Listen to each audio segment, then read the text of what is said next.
All right. Hello, everybody.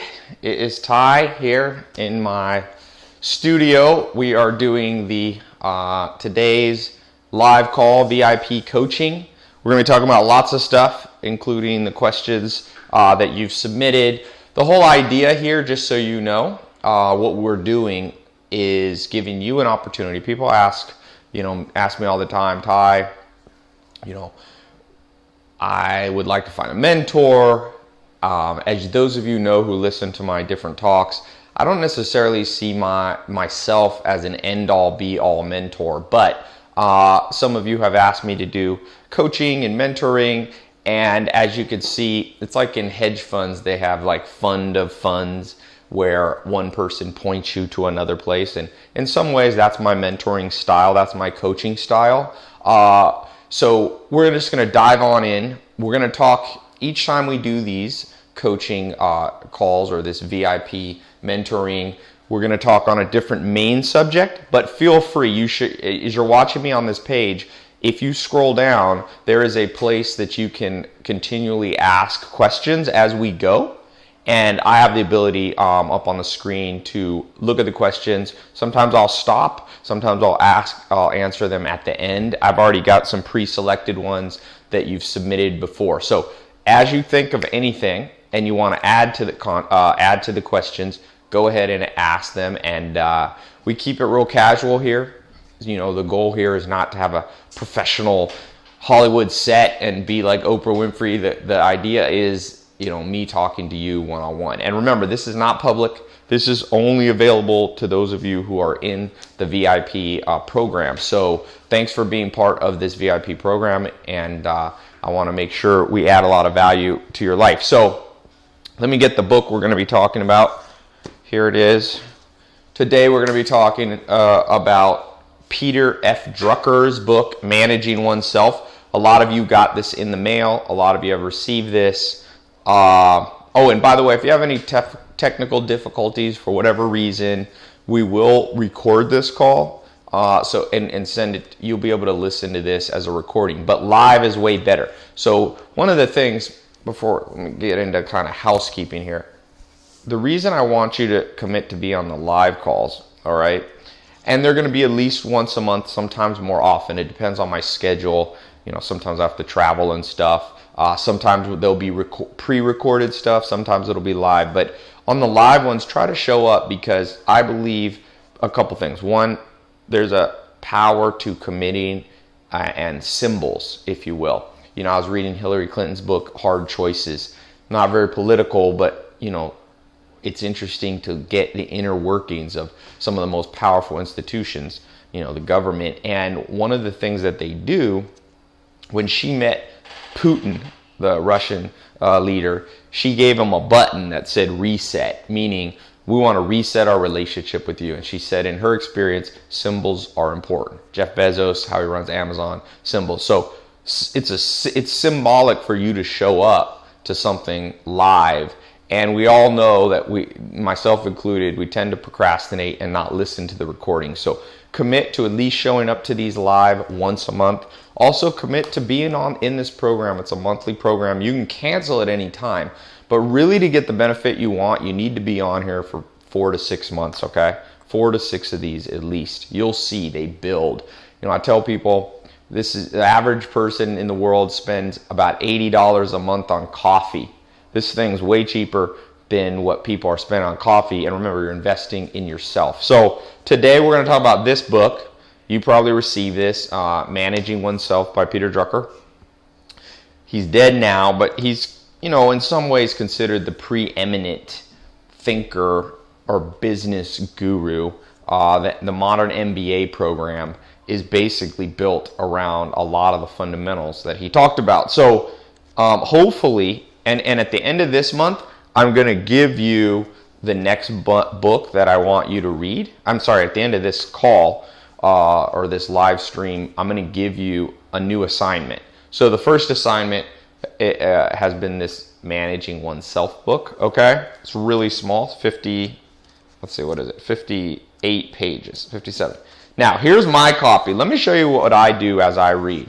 I tend to do two things. I like physical books here. Let me see if I can get this in focus. I tend to write in the back the most important notes, okay? And I tend to do just like 10 notes. I'm sorry. Yeah, 10 or 20 key things. I try not to get hundreds of notes. And I just write down the page name. That's all I do. I do the page name and I do a sentence. But then on the page itself, okay, and I do it different ways. I tend to asterisk and write in the margins. This book, I just put some arrows. Sometimes I'll circle. Sometimes I'll actually write the words in. That's up to you. But point being, I like to take notes both in the pages and then in the back. Also, additionally to that, I do, let me get my phone here. I do use iBooks, and I occasionally will take notes there electronically. But, you know, this is unwieldy for me since I like to read physical books. So let's go through some of the notes that I've taken on this book. And then, of course, you can add, you know, when you read it yourself, make sure you come up with those things that are pertinent to you. So the opening line of this book, if you get this book, you'll know this is an amazing book. It starts out by saying, history's great achievers, a Napoleon, a Da Vinci, a Mozart, have always managed themselves. That in large measure is what makes them great achievers. So remember what this is all about. The VIP program, what it's all about. It's about you going from achievement here, level. Let's say this is a graph, okay? Let's say, and this is obviously subjective. Wherever you are, and I'm talking about the 4 pillars of life, right? I use letters. H, W, L, H. Health, wealth, love, happiness. Wherever you are achievement-wise in those 4 areas, these to me, and not just to me, but some great thinkers of all time, whether it be Aristotle or, you know, the great philosophers, they said this is what comprises the good life. That's really at the end of the day what everybody's seeking. Health, wealth, love, and happiness. If you have those 4 things, you have everything. So let's say you consider yourself starting out in one or all of those areas. Obviously, the goal of this VIP program is by the time you are out of this, you graduate from this. Like I said, that takes, in my experience, you need to be in this at least 4 to 6 months, but you're welcome to stay forever, or you can stop at any time, all right? This is like college. Nobody's going to force you to be here. Managing oneself is where it all starts. Drucker says, this is what made a Beethoven a Beethoven. This is what made a Napoleon, a Da Vinci, a Da Vinci. My question to you is, let's start this. I want this to be back and forth between me and you. I want you to see this very personal. It's me and you talking back and forth. My question is on a 1 to 10 of good life scale. All these things kind of added together. 10 is everything you wanted. Perfection, quote unquote. Not that you'll ever achieve that. Where are you? And there's no right or wrong answer. It's just your own score of yourself. All right, let's just say you write a 7. Say you consider yourself a 7. How are we going to go to an 8? How are we going to go to a 9? Managing oneself. Now, that seems obvious enough. Here's the key thing we're going to talk about this in the book. All right, on page 2, I'm going to read this to you. Some of you have heard me talk about it. Most people think they know what they are good at. They are usually wrong. More often, people know what they are not good at. And even then, more people are wrong than right. And yet a person can perform only from strength. One cannot build performance on weakness, let alone on something one cannot do at all. He then goes on to say, you know, people had little need in the past to know their strengths. 200 years ago, when you were born, you basically did whatever your father did. You know, you can even see it in our last name. If your last name is Smith, your father was a Smith. If your last name is Cooper, your dad made barrels. So today, though, we have unprecedented choice. Barry Schwartz, one of the books I saw here on my shelf the other day, talks about the paradox of choice. So let's start by saying this. Let's just say you marked your life on the good life scale as 7, and you want to move it up 8, 9, 10. I really say you've got to get to the 8 to 10 level. You have to get there. Remember, honestly, the average person in the world is a 5. That's the definition of 5 on a 1 to 10 scale, average. So we got to get 8 to 10. Here's where it all starts. Write this down. By the way, I recommend everybody, every one of you is going through the 67 steps, hopefully at the same time. You're not allowed to really be in the VIP. You only get access to this VIP program if you're doing 67 steps. So the 67 steps, I talk always about this journal, your 67 steps journal. So you should have now, hopefully, and if not, you don't have this time, make sure you have it next time. You can just grab a pen and paper now. I want you to take some notes, okay? So, this is a question, this is a huge one. I hope everybody knows I don't do anything that's trite, I'm not really a basic person in terms of we're going to go right into the meat right away, always with me, hopefully. Building on strength. I want you to think back what you want. Alan Nation, my second mentor, said, Ty, what did you want to do when you were 14 to 16? 14 to 16. I want everybody here, no matter how old you are, some of you might only be 18, some of you are 70. What did you want to do at 14, 16? My guess, and what Alan Nation said, is for most of us, at that point, your mind was unencumbered by fear as much. For most of us, we didn't have the weight of the world on our shoulders, so many responsibilities. What did you want to do? Now, maybe you want to be I was talking to a guy in Vegas. Last weekend, I went and spoke in Vegas. And he said to me, Ty, I want to get the good life. I'm not getting it. I said, what did you want to do at 14 to 16? And he said to me, I want to be a tennis player. And I said, well, what do you do now? And he said, he's about 40 years old or so. And he's like, I sell shoes at Nordstrom's. I said, what are you good at? He said, sales. I said, well, why don't you sell tennis stuff? And you could see it hit him. He was like, I don't know. I never thought of that. And then I said to him, he asked me, he said, I'm single, love. He didn't feel like he had that in his life, didn't have a girlfriend, a wife.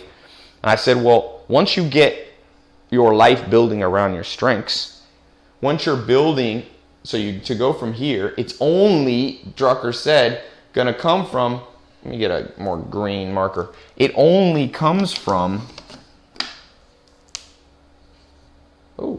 getting worse here with these. It only is going to come from strength. That's it.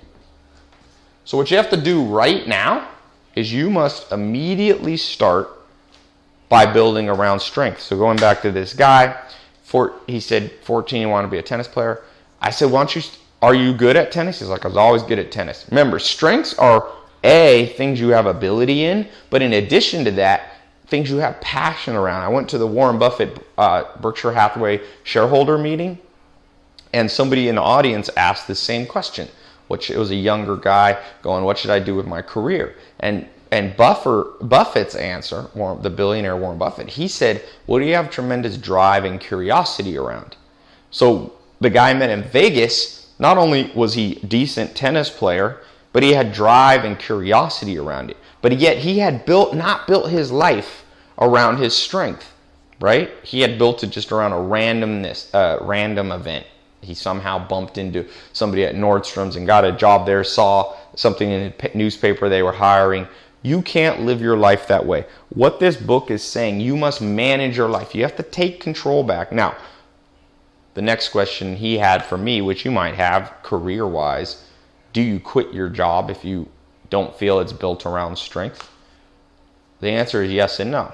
You can make haste slowly, as my mentor Joel Salatin used to say, or the great UCLA basketball coach John Wooden says, be quick but not in a hurry. So I told him, why don't you make an 18-month plan?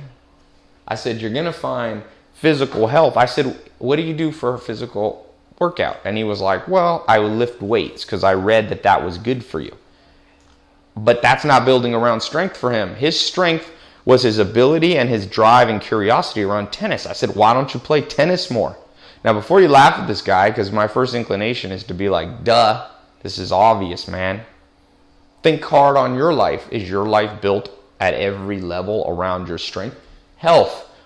A lot of people, because of what you've heard me talk about in the 67 steps, media bias, we see something about bodybuilding, right? And therefore we go, I've got to bodybuild. No, more important than that is building around your strengths, okay? So I said, why don't you just play tennis a lot? And he's like, I've been doing that in the last month, and it's really helping me health-wise, to play tennis. I said, wealth, build it, take an internship. Thank you for the new markers. I said, take an internship around tennis every Saturday. Every Saturday, go work somewhere. And at a tennis place, the next thing you know, they'll offer you a sales job. I said, love, join a tennis club. And the next thing you know, you'll meet women who like to play tennis. And hopefully, you'll be able to connect with somebody there. Fulfillment also comes from that. I'm like, if you want to do some higher purpose stuff to create happiness, be part of something, I'm sure there's tennis charities around the world you could be part of. You see, most of us are too broad. So if I had to diagnose, obviously you're not here, but if you were sitting here, I would say most of us, over time, we become broader and broader and broader in our life. I want to figure out a way that you can become less broad. So let's say, oh wait, I got my new markers. I didn't even use them.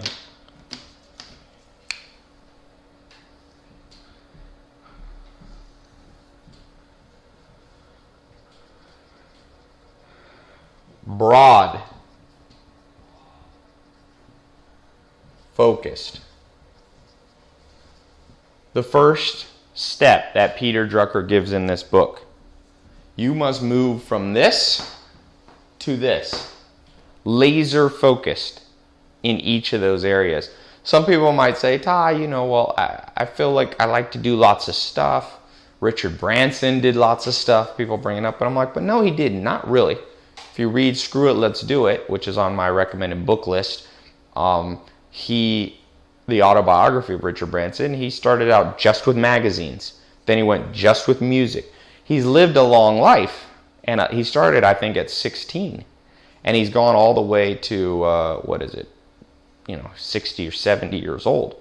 So he's been able to accomplish a lot, but he did it definitely in a step-by-step, focused manner. So for you, you got to go from B to F, broad to focused. So we're going to talk about some specific things. In fact, I'm going to stop as I'm doing this. Ben, put up on the board there some of the questions that I see coming in live, and I'm going to answer some of these. Somebody asked the question, which area of life did you focus on first, Ty? Thank you for the question. So let's answer that. Now, I, unfortunately, didn't always have something like this VIP program. And for that reason, I have gone all over the place. Okay? To the extent I've been focused, it's done very well for me. Let me show you where I'm at now, how this all kind of comes together. We talk about this. You'll learn this in 67 steps. You'll learn this in the VIP program. You really want to be able to narrow things down to one sentence. So let me tell you what my one sentence plan is. By having this one sentence, I'm able to focus, I'm able to build on strength, and according to Peter Drucker in the book, my management of myself step by step increases as I do this. So for me, my one sentence is spread good ideas using mass media. So to answer the question was, what area of life do you focus on first? I focus on many things. The first real business and kind of career, I focused on agriculture, organic agriculture, food systems, health, and I'm still interested in that. And that, of course, has been able to be brought together in what is now my one-sentence plan. You must have a one-sentence plan. One of the things that's going to happen, remember, you're in the 67 steps, okay? That's kind of the core foundational stuff. Now you're in the VIP program. When you bring these two together, you studying on your own, because the 67 steps is a self-learning, self-study. Now you're in the VIP program with me, where it's actually more like, not like a classroom, but I'm involved with you. I want you, by the end of this 67 days, by the end of 3, 4, 5, 6 months of being in this VIP program, I want you to have a one-sentence plan. Because here's what happens. It's very simple. I get business opportunities all the time. I had somebody the other day, I was at a conference, somebody asked me if I want to invest in this jet fuel. They're like, man, we're out of Miami, we're making all this money selling jet fuel futures and all this stuff. And see, in the past, okay, when I was not understanding managing myself, I might have jumped at that opportunity because I was like, my only guiding light was return on investment. Now, I look back to my focus, spreading good ideas using mass media. Does jet fuel have anything to do with that? Nope. So I told the guy, sounds like an awesome idea. I'm the wrong guy for you. It was as simple as that. It's like, I am the wrong guy for you. So, for me, this has been a guiding light.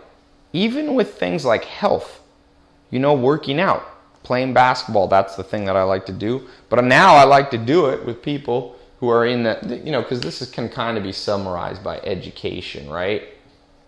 So I want to play basketball with guys that are in education. In terms of dating and love and friendship, same thing. If they don't share this vision with me, I'm out. Charities, happiness, higher purpose things. Again, this is my guiding light. You must remember what Arthur Conan Doyle, who's the author of Sherlock Holmes. Sherlock Holmes, one of his famous lines that I loved, he said, the mind is like an attic, right? The mind's like an attic. If you let it get full, new stuff can't come in. We have this bad idea, I don't know where it comes from, that we are infinite beings when it comes to taking in input. We're not. At best, we live in a world with 7 billion people, and at best, you will be able to perfect in one area. Like I said, this guy in Vegas, I'm like, dude, just focus down on tennis. Become the best tennis salesman in the world. You'll find a wife from it. You'll get healthy as you play tennis. You'll find tremendous personal fulfillment as you go up the scale in your tennis ability. And you'll be able to be part of something bigger than yourself. Remember what Martin Seligman says. You got to be part of something bigger than yourself. Now, I'm part of something bigger than myself. Education, this thing. That doesn't need to be the one for you, but it certainly must be one. So, let me pull something up here on my phone. See if I can find this, because like I said, I do have these quotes here that I keep on my phone. Let's see. So, might not be able to find it. I won't hold this up. Oops. Like I said, this is informal. Ben, check your phone for a second. Okay, so let's move to the next thing in this book. And I think we can luckily go through this whole book or all the relevant parts. Please read it on your own, okay? Very important. If you haven't read it and you came to this and that's understand, sure, maybe your first time in the VIP program. So, you might ask me, and many, in fact, this may be the most common question that I get. That's hilarious. I just wrote, and they're on the screen, someone wrote, how do I find my strengths? Someone else wrote, how do I find my strengths? So, that's the next part of managing oneself. You might not be at this point of clarity that I'm on here, but you'll get there. You're going to get there. And I'll tell you this, I get emails a lot from people that are like 18, and they're like, what's your advice for me at 18? And I always give the same advice. You better figure out what your strengths are. You better focus down now, because every day lost is an opportunity cost. And don't fall prey to what they call the narrative fallacy in logic. The narrative fallacy says all life's going to work out. It's like a fairy tale. It comes because we all watch too many movies where at the end, especially American movies, the good guy always wins. But in life, it's not quite that simple. Read history. You must control your life. You must manage your life. To the extent that you manage your life, you have a shot at having the good narrative where at the end everything works out. So let's talk about finding strengths. And let's not even, I have my own opinions, but let's start with Drucker's. I defer to people smarter than me. He says, the only way, this is a quote on page 3. If you're following along in the book, you should have this book. The only way to discover your strengths is through feedback analysis. Let's get into this. Feedback analysis. And by the way, if you're older listening to this age does not mean you're any closer to your goal, any more than as the great Stephen Hawking, the physicist, says. You put puzzle pieces in a box, you shake the box, you're no closer at all to getting a put together puzzle just because you shake it. Every year you live is represented by shaking of a puzzle. A lot of people tend to think, oh, I'm 40, I'm closer to being on track. No, you're not. If you do the math on shaking a puzzle box, you'd have to shake it a few trillion times statistically for that thing to just magically come together. Maybe not trillion, whatever the number is. Seemingly infinite amount. You're going to run out of years in your life. So if you're listening to this and you're 40, follow along just as closely as if you're listening to this and you're 18. Feedback analysis. This is going to be your new best friend. FA, I call it sometimes. FA. And this doesn't just apply, by the way, to... this applies many areas of life. Even once you have focus, you can become more focused, okay, using FA. Here's what he says. I'm just going to give it to you verbatim. Whenever you make a key decision or take a key action, write down what you expect will happen. 9 or 12 months later, compare the actual results with your expectations. I've been practicing this method for 15 or 20 years, and every time I do, I'm surprised. So what you do is, A, write down a goal. Okay? This marker looks better, by the way. 2, follow up, at the end. See if you completed the goal. Goals that you never complete are good feedback from the world that it might not be your strength. If somebody said, if I put a goal that I want to play basketball every day, I'm going to follow through on it because I like basketball. It's a natural strength of mine. It's a natural drive and curiosity I have. So he's just saying one of the simplest ways, think back in life at some goals you had. Which are the ones you constantly fulfill, and which are the ones you continually struggle with? By the way, somebody's asking if I'm recording this and they have slow Wi-Fi. Yes, you will. For those of you who won't, don't worry. You'll be able to get a recording of this. But to do the live is better because I'm answering questions live if possible. If you're listening to this later recording, you're going to get value too. Okay. Right? Look back at some goals you had. Which are the ones you never fulfill? Let's say you've had a goal to jog, to do a marathon your whole life, but you never get to it. Hey, sometimes it's better to give up. There's an old saying, when you come to a cliff, sometimes the only way out is backwards. For me, if I set a goal to do long distance jogging, I basically hate long distance jogging. But I would read books where people loved it, and then I would go out and do it. I wasn't building on strength. What are those areas, Drucker says, that whenever you've made a goal, you followed up on it? It's probably good indication. He says for him, he learned, that I have an intuitive understanding of technical people. It showed me that I don't really resonate with generalists. Look back, where have you failed? What kind of people? In every area. Health, I just said. For me, if I try to do long distance running, I never follow through. So now, I don't try to build my life around weakness. You can't build on weakness, you can only build on strength. Number 2, wealth. What are those areas in business I seem to resonate with?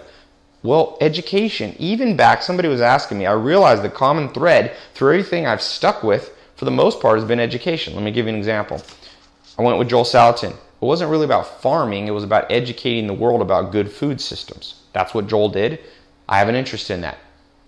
When it comes to when I got a little older, even when I got into nightclubs and owned nightclubs, right? You would think that has nothing to do with education. What's one of the first things I did? I opened some Latin, Spanish nightclubs, and I started teaching salsa dance. I liked teaching. I got into financial planning. I worked with GE Capital, worked for that company, spun off my own company. What were we doing really? Teaching people how to manage their finances. Got into the dating industry, invested in some online dating websites. Even there, we began to educate people because we realized just having a Match.com type website didn't work well. People didn't know what to do. So education has been something that for whatever reason, I seem to have stuck with it. Dr. Helen Fisher, she talks about the love map we all have. I think because I grew up from a youngest child, even before I remember, my mom was a single mom. She went back and lived with my grandma and grandpa. I was partly raised by them, especially in my early formative years. They were professors at university. So even from a young age, I was around educators, you see? So I want to add to this Peter Drucker thing. You guys are going to learn, you may have seen this already, depending on what level, where you are in the 67 steps. I'm going to expand upon Drucker, and I think you can use this tool. I call it your Eulerian destiny. It's a little bit like concentric circles. You imagine there's 4 interlocking circles, okay? Oops, I didn't draw this very well. Okay. By the way, feedback on drawing, it's never been one of my strengths. All right, number 1, you do what I did. What did you grow up around? Okay?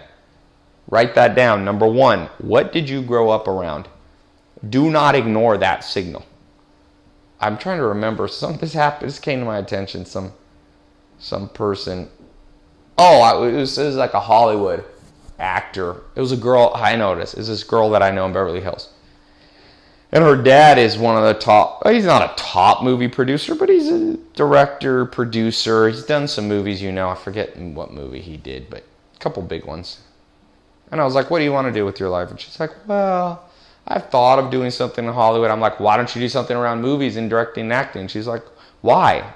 And I'm like, well, you grew up around it. It means you have natural, if you remember economics, they call this competitive advantage. So never ignore number 1, what you grew up around. Doesn't mean you have to do it. I'm just saying don't ignore it. Number 2, the next thing, what you've been doing for the last 10 years. Do not ignore momentum. They call it, Malcolm Gladwell talks about 10,000 hours. There's other researchers who talk about the 10 dark years. Bill Gates, I was just watching a video today. Someone sent me a real interesting one. That's such an interesting guy. And there's an example of a guy who built around strength. I mean, at 12 years old, Bill Gates knew he wanted to do software.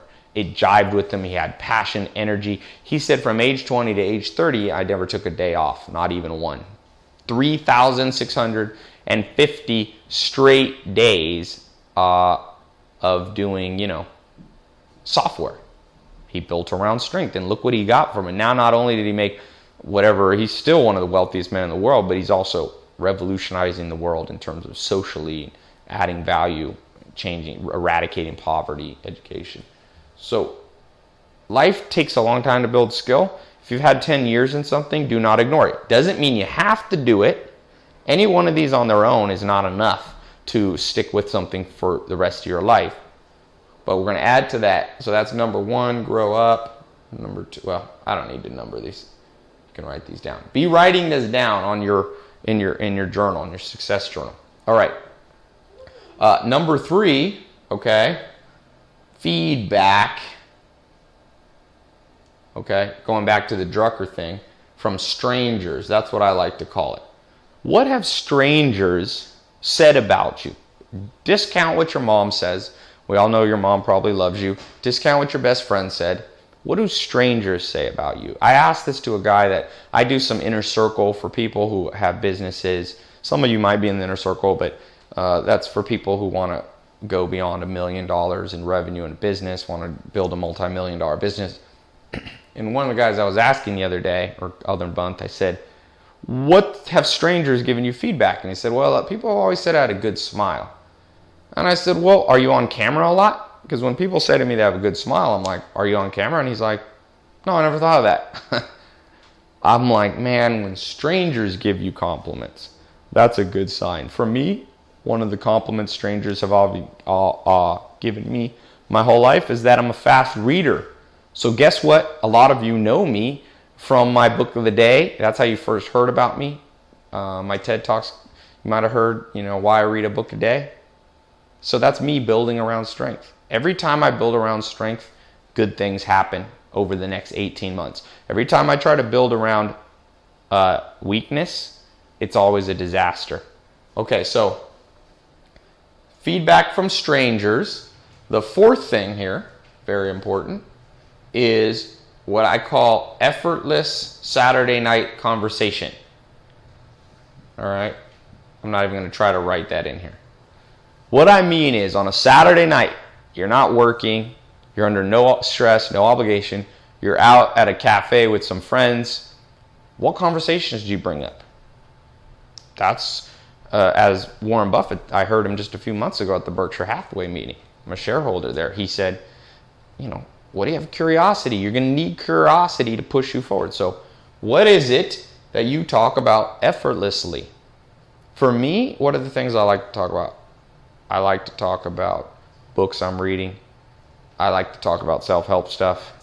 I like to talk about movies sometimes. Those of you know I do movie reviews too, because anything, remember I said my 1-sentence plan is spreading good ideas through mass media. Movies are mass media. This that you're watching, live streaming, is mass media.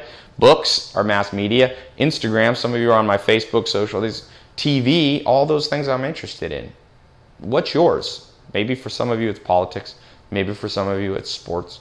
The good news, one of the things Alan Nation told me, he said, Ty, in the world we live in, man, no matter how weird the niche is that you go after with your life's purpose, there's probably 1 million people like you.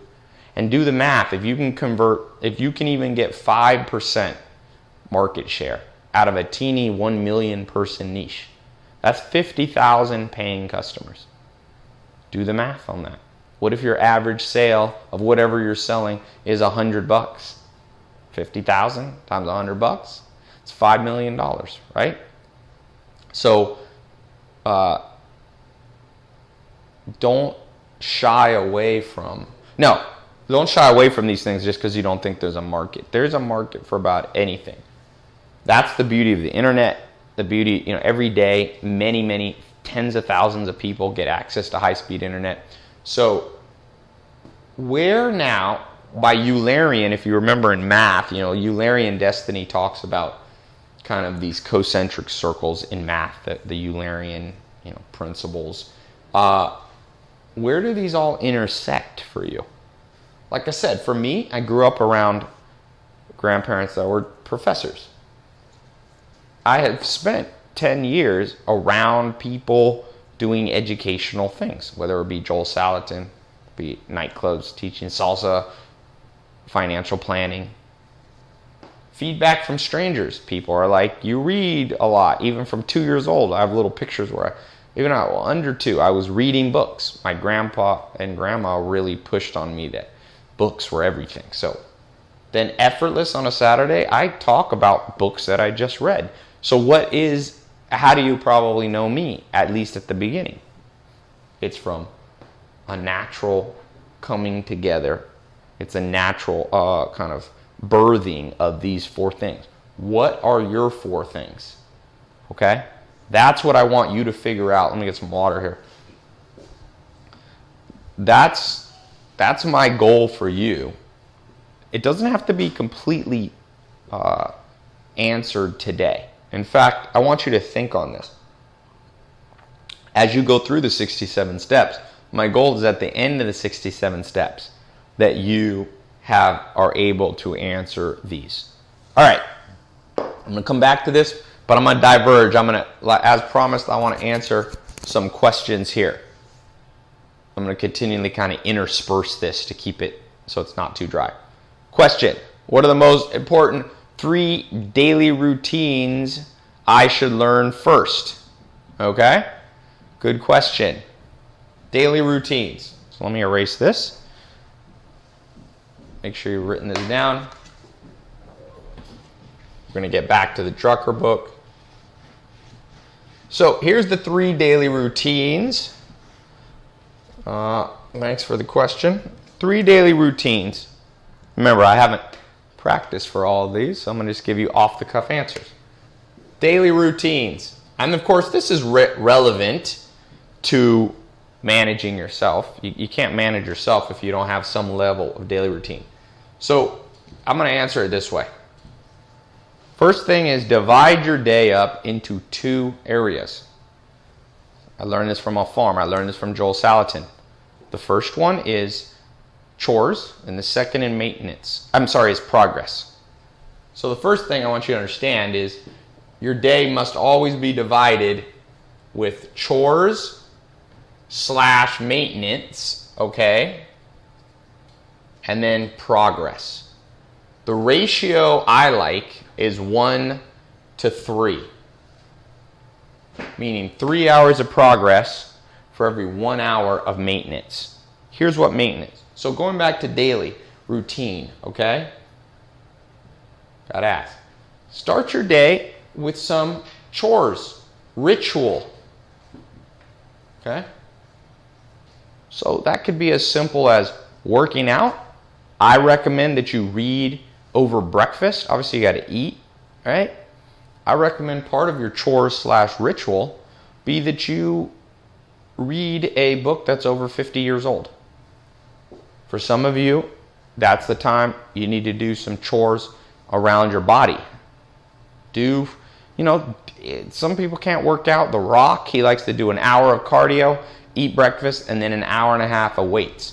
Now, he has a destiny that entails getting big, so you might not need 2.5 hours in the morning, but do 10 push-ups, do some sit-ups. I like to do cold showers.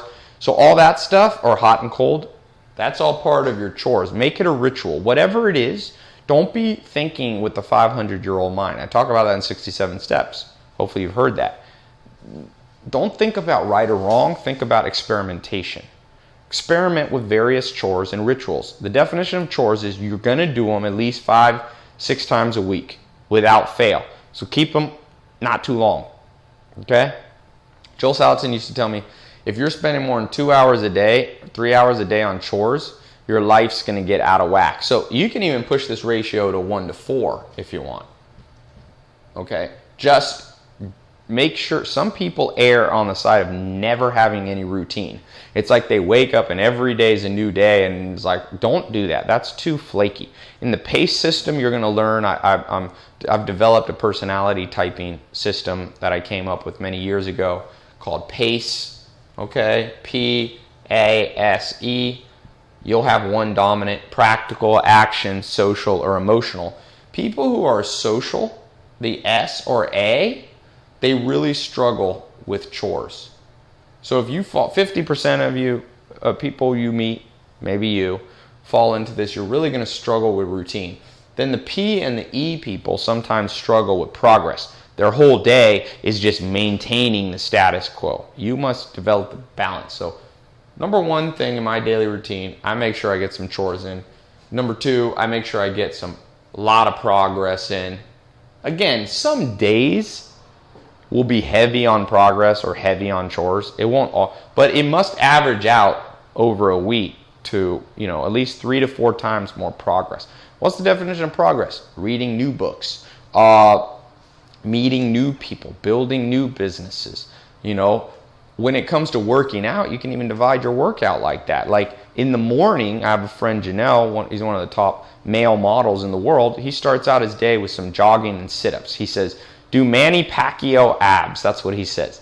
There's a YouTube video, it's free. It's like a 7-minute workout with Manny Pacquiao, the boxer, showing his ab routine. My friend sees that as his chores for his body, because his main business is he's got to be in shape to be he models for Ford or whatever. But then progress would be like lifting weights and adding new muscle on. When it comes to work, same thing. Knock out some chores. Check your emails. You don't have to check email. The average person checks email every, I think it's 30 times an hour or some ridiculous thing like that. That's an example of too much chores. Check your email twice, maybe 3 times a day, depending on your career. Check your text in the morning, maybe 2 or 3 times. Don't check your phone all day. It's a huge waste of time. In the morning, I say read these books. I read oftentimes the same book every morning. I read The Story of Civilization, which is a 9,000 volume work here. Here's one of them by Will Durant. I've been reading this since I was 16. It's my chores. It kind of cleanses my mind, It's they're not very pretty books. This is the story of the Age of Faith. It's like the 1600s or whatever. Or maybe even earlier. Yeah, 500s. So, for me, even reading is divided up into chores and progress. Then I read some new books during the middle of the day for progress, okay? So daily routine, get that in. And one thing I want you to do as we learn about this is I want you to really double down on your own brain for the period of time that we're working together here.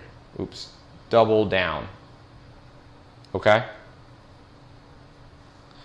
Why?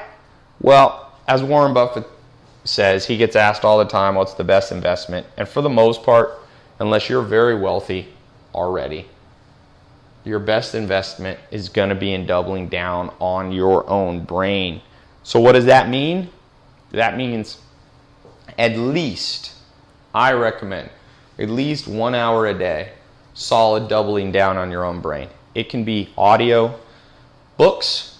It can be physical books. It can be as simple as reading a magazine. Although I'm publishing a magazine. You guys are going to see it soon. A mentor type magazine. Not big on magazines. I'm much bigger on doubling down here on books because they're long form. They're more knowledgeable. So that's a basic. I don't know if that answers. I'm going to sit down here. Let me answer a couple other questions here. Can you go down here? Okay, go up here. See, there's so many questions. I won't be able to get to all of them. Okay.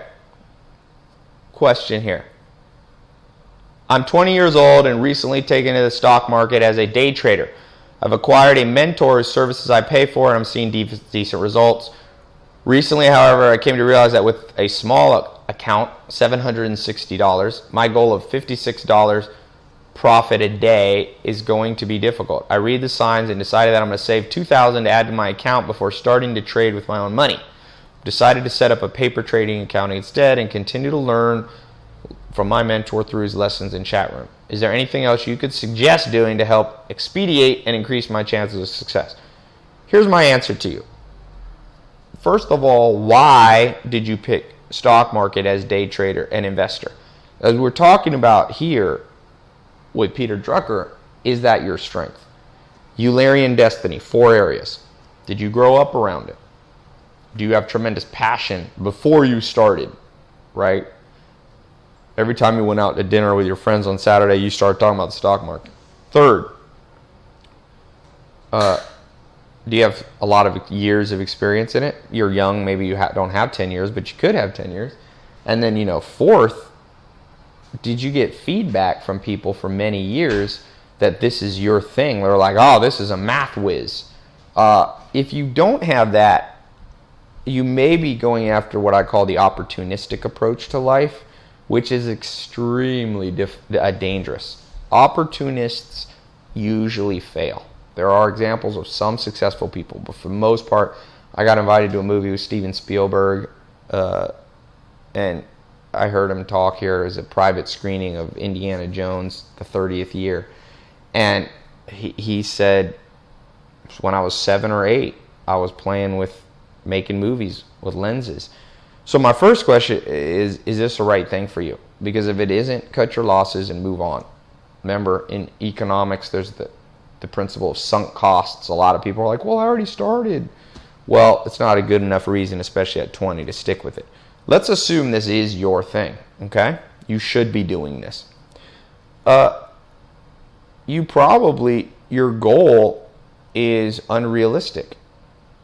$56 on $760 invested, annualized, is an insane $50 times 365 days on a $760 investment. You're not following Drucker.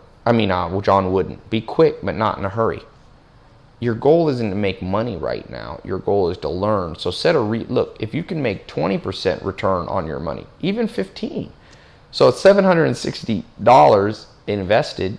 Now, some people might say, Ty, you don't understand, day trading, you can make way more than that. But yeah, you can, but you can also lose way more than that. So I would suggest you may have slightly unrealistic goals. Your mentor might say, I'm full of crap. Hey, I've been around this investment thing for a long time. What I'd rather you do, and where you're going to get a lot bigger bang for the buck than $56 a day, double down on your brain.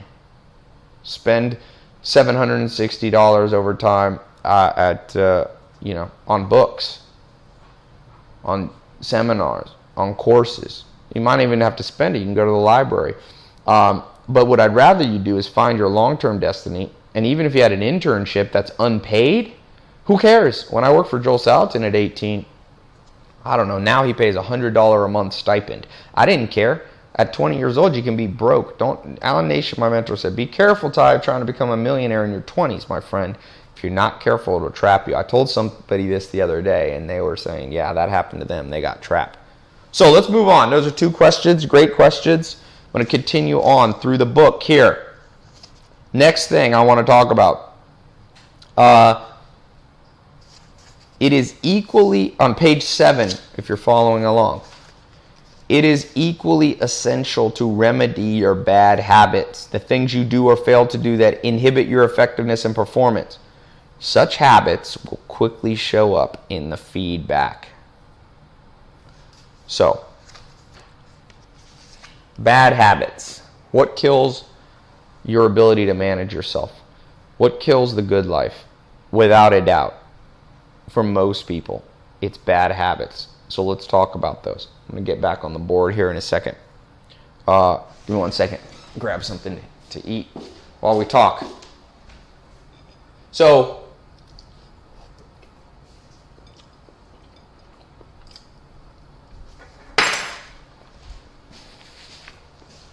takes a lot of energy here.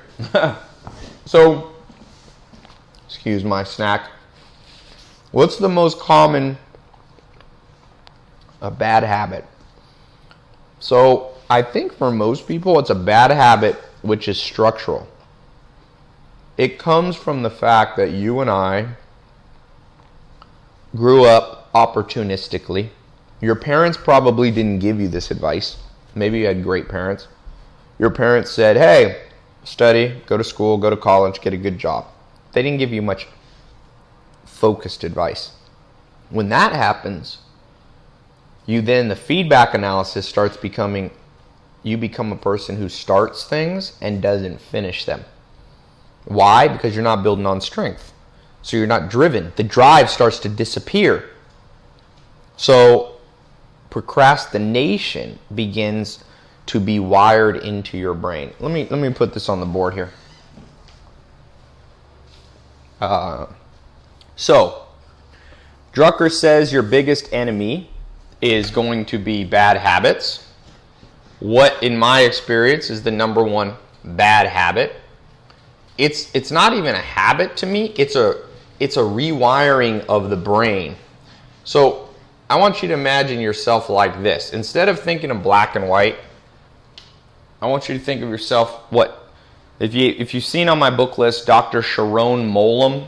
He wrote the best-selling book somewhere on my here called Inheritance. If you look on my book recommendation, it's one of the recommended books I give. Now, the way he says it is you and I have these genes, right? And he says genes create enzymes. All right? And enzymes are very expensive for your body to build. They take a lot of energy. So what does your body do? It's called use it or lose it. Use or lose. So most humans lose the ability to motivate themselves, and they literally rewire their genes. It's called epigenetics. It's a branch of science. It's not that new, but it's mainstream science. Dr. Mullen's a doctor, so this isn't, if you don't believe in anything far out, this isn't that far out. This is what we know looking under a microscope. So bad habits are much more dangerous than people realize. There's good and there's bad about epigenetics. The good news is you can change your genes. Literally. You can express different parts of your genes. I'm not saying if you're born Asian, you're not going to be able to become Swedish and vice versa, right? Not that genes. I'm talking about those genes that control behaviors and habits. So another book that I saw here that I love, if you haven't read this, I'll try to find it. It's called Dr. Ian Robertson. It's called, I think, The Winning Something, about winning success. And he says, imagine this is you, right? Your head. Every time you win in life, you secrete testosterone and dopamine. Test and dopamine, okay? He says when somebody wins, their brain then creates these receptors. They're like little hairs. I don't know what they physically look like, but let's just imagine them that way. So somebody who wins in life a lot grows these little hairs. They're not really hairs. I don't know how you describe them. I'm not a doctor, but he called them receptors. Okay? Now, when the joy of winning goes away, let's say you're Michael Jordan, you won the basketball NBA title, right? So, the joy is there. Your body releases testosterone, dopamine. Guess what? A week later, when the whole, the thrill is gone, your brain keeps these testosterone and dopamine receptors. So what happens is people who succeed are walking around in the world with lots of these receptors, which makes you more ambitious in the future. Whereas people who have failed a lot only have a few of these, and they are less likely to take risk, be ambitious, and try new things. So what I'm trying to warn you about and what Drucker's talking about is habits are more insidious than you think. As the old saying goes, the chains of habit are too weak to be felt until they're too strong to be broken. So you must do whatever you have to do to eliminate these, because we now know you're literally rewiring your brain either to win. You heard the saying, the rich get richer and the poor get poorer? Well, that's kind of like this. I'm not talking about in economic terms. People who win have all these receptors which make them more likely to win in the future, and people who don't. So whatever you have to do, start making base hits. That's why it's so important that you figure out your destiny, because you're more likely, Drucker says, to win on things that are your natural destiny, and you're more likely to lose if you're out. That's what I was saying to the person asking me about day trading.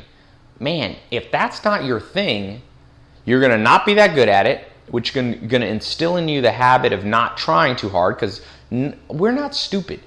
Your brain's not dumb. If you're not winning very often, your brain's not going to be excited. When you're not excited, you're not going to do as well. You're not going to read up on it. So if you're just opportunistically pursuing something because you're like, oh, like the guy at Nordstrom's. I'm like, hey, do you really like being a shoe salesman at Nordstrom's? No, not really. I just do it to make money. Well, I'm like, well, guess what? We have a problem here, my friend. You're rewiring your brain to not excel at things. That means when you finally find what you want to do, you're going to not have enough testosterone and dopamine receptors to do the tennis thing right. So you need to freak out if you're doing the wrong things. Both habit-wise, you need to freak out if you are doing the wrong thing career-wise in every area. So let's go back to some more questions here, Ben. I'm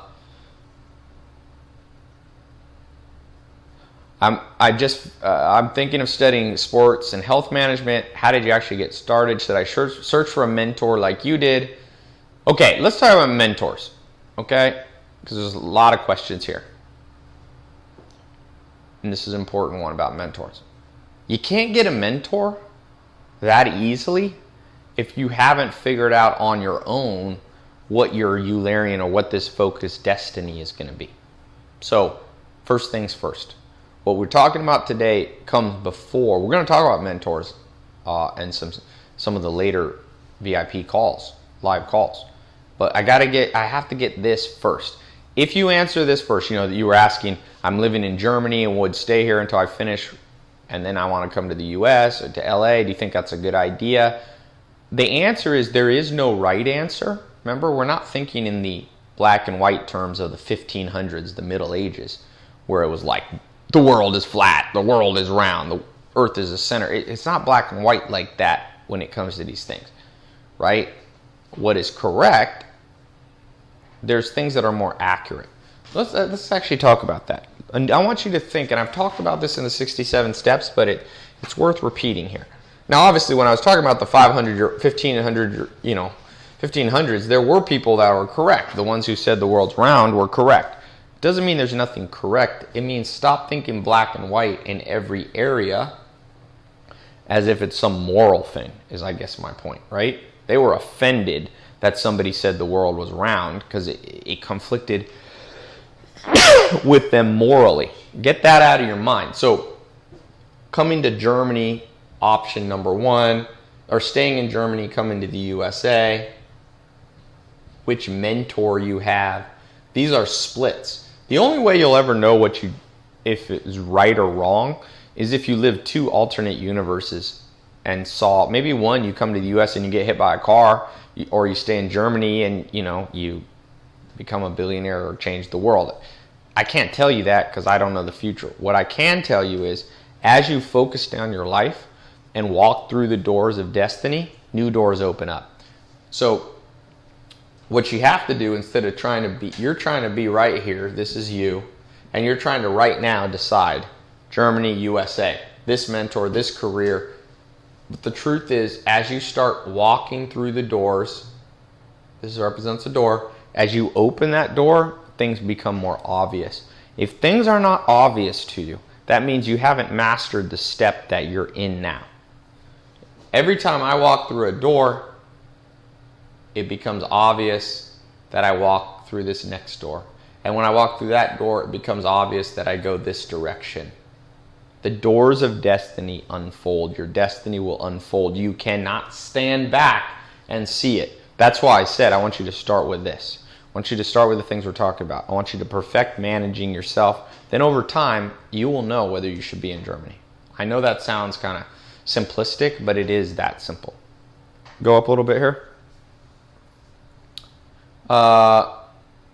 Here, I'm going to stand over here. We'll look at some of these. Oh, shoot. Oh, spilled some water. Ben, can you grab a towel real fast? Okay. Let's come here. If you can see these. I am 30 and I'm currently working in a small 10-people company focused on construction material. We doubled the revenue in the last 3 years without adding extra people. My boss doesn't want to grow the company. He made his money. I'm not satisfied with the situation. I want to provide better service.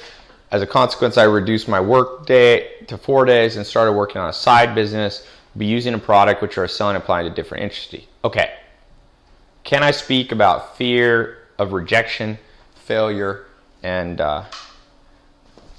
clean up the floor here. My water spilled. So rejection and fear. Huge ones. Remember what Alexander the Great says. I don't know if I can do the exact quote, but it's a great quote about fear. He said, there's just two kinds of people in the world. One conquers fear, and the second type of person is suffers or dies. That's it.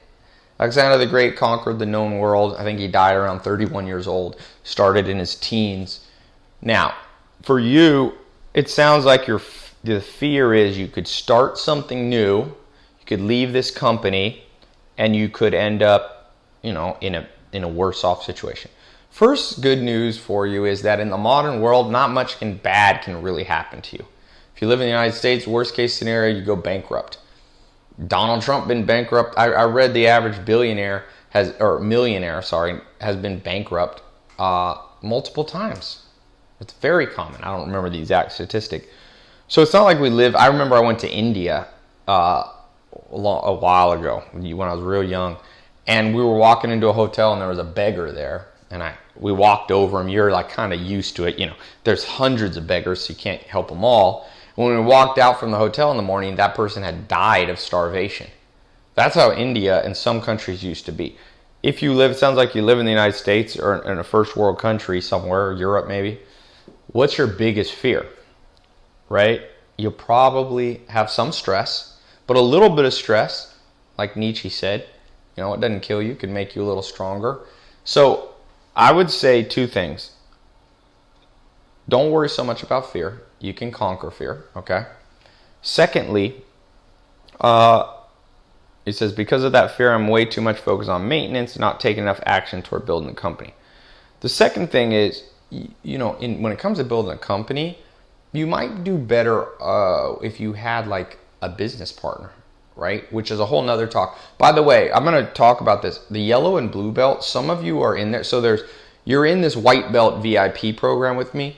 The yellow belt is about starting a company. These are add-on modules, okay? The yellow belt is an add-on module, and the blue belt is an add-on module if you already own a business, how to grow it. So the point of these calls, we're not getting into the technical concepts of how to build a business, but I highly recommend, it's just a one-time payment. You get access to, for the yellow belt, it's 8 step-by-step videos on how to build a business, all the core. We talk about this, partnerships. I can talk about it a little bit here, but really it would take another 5-10 hours to go through that. And if you already started a business, consider looking at the blue belt thing. So the blue belt has 12 videos on, it's for if you're more advanced, how to grow to $1 million business. So I want to speak to the things pertaining to good life here. Do what you're doing, build it on the side, use feedback analysis, use what I call reading the obvious signs. Maybe you're not doing the right business. That's why you don't have passion about it. Okay? If you feel stuck by too much routine, think about the ratio we talked about. 1 to 3 or 1 to 4. If you're spending 4 hours just maintaining, it's probably a good sign that you need to bring in either a person, okay, like a business partner, but it could also be go to some seminars on business, read some more books, YouTube. You can use some programs like I have, the yellow or blue belt. There's some business programs that I have and some other people have, but the answers are not within. The answers are without, okay? So I would just say, this sounds like normal growing pains. It doesn't sound like you've been doing it forever. Be patient. Be patient. The patient inherit the earth, my friend, okay? Focus on momentum. As long as you're moving forward, you're probably doing okay. Ben, let's go up a little bit here. Next question. I've been self-employed for 25 years in the photography business. From 10 employees to none. The changes of the industry made me reinvent constantly. Business was very prosperous for 18 years. Due to legal liability and some bad financial decisions, I'm facing real tough financial challenges. If you're in my position, what would you do? Well, you're going with the ebb and flow. We succeed, we fail. Don't think of it black and white. You never know. There was a famous historian was asked recently what he thought the effects of the French Revolution were, which were centuries ago. And he said it's too early to tell. So it's too early to give up on yourself. But at the same time, let's be realistic here. you probably didn't save enough money, because if you were good, doing well for 18 years, as Tony Robbins says, when you do well, you party. So you probably, I don't know your situation, maybe you didn't, can't speak specifically, but if you were in my position, I would probably stick with photography, but I would do an audit of the industry, looking for opportunities. So one thing, I'll borrow the advice that Warren Buffett gives people. Go to 5 or 10, take some time, hopefully you have the time and ability to do this. Might have to be on Google, phone call, it's better in person. Interview the top 5 or 10 people who are making money in the photography industry, okay? And ask them what they are doing that's working. And if you ask 5 or 10 and you find consistent, congruent answers, they're all saying the same thing, that's probably what you should do. So I think you need to do more market research is probably the thing to do, okay? But for a lot of you, you should try the yellow or blue belt thing. The point of this call is not to pitch something else, but these business related ones, I have a lot of stuff on this. Okay. I'm going to go back here to Peter Drucker's book. Let's return here, and then we'll do some more questions. All right. And by the way, Ben's going to put up, if you're interested in the yellow and blue belt, some of you are already in it. If you're already in it, that's great. So we've bundled the two together. So it's $497, and it's just a one-time payment. It's not ongoing. The coaching call you're in is a monthly fee, but it's much lower, right?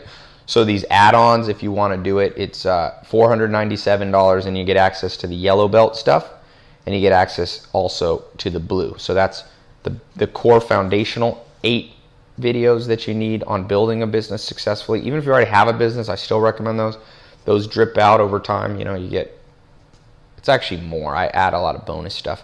And then there's the 12 videos on advanced business stuff, going from beyond, just starting out to a 7-figure business. So there'll be a buy button on the page. You can click and do that. Now, for some of you who maybe already have the yellow but not the blue, or the blue and not the yellow, you can leave a comment here, and my staff will send you a link where you can, so you might not need the whole bundle. Some of you already took the yellow but don't have the blue. I recommend you get both of them, the yellow and the blue. It's $497. Sometimes people say that's a lot of money, and I understand if you don't have the money, but I would pay $1 million to know all that stuff. If I could go back in time 20 years and know this stuff, and it's not because they're my teachings, they're really not. They're what I learned from a long time in business. I've been doing this 20 years as an entrepreneur. So it's everything I've learned from books, from my own experience, starting, many, many different businesses, investing in 10 or 12 different companies now, and from my mentors. So it's $497. Like I said, the purpose of this call is not to pitch you on something else, but since so many of you are asking this business stuff, definitely consider. If you can't afford the $497, that's completely fine. That's a good sign. You shouldn't be doing it. Save up your money, do it one day. But let's get back to this Peter Drucker today. All right. The next thing he says here, I'm going to the back of the book. Remember how I said, this is why I like, by the way, don't ever let people, don't lend out your books, because these books have your notes. I tell people, if you borrow my book and don't bring it back, I'm going to charge you $10,000. When I do one-on-one consulting, coaching, I charge $10,000.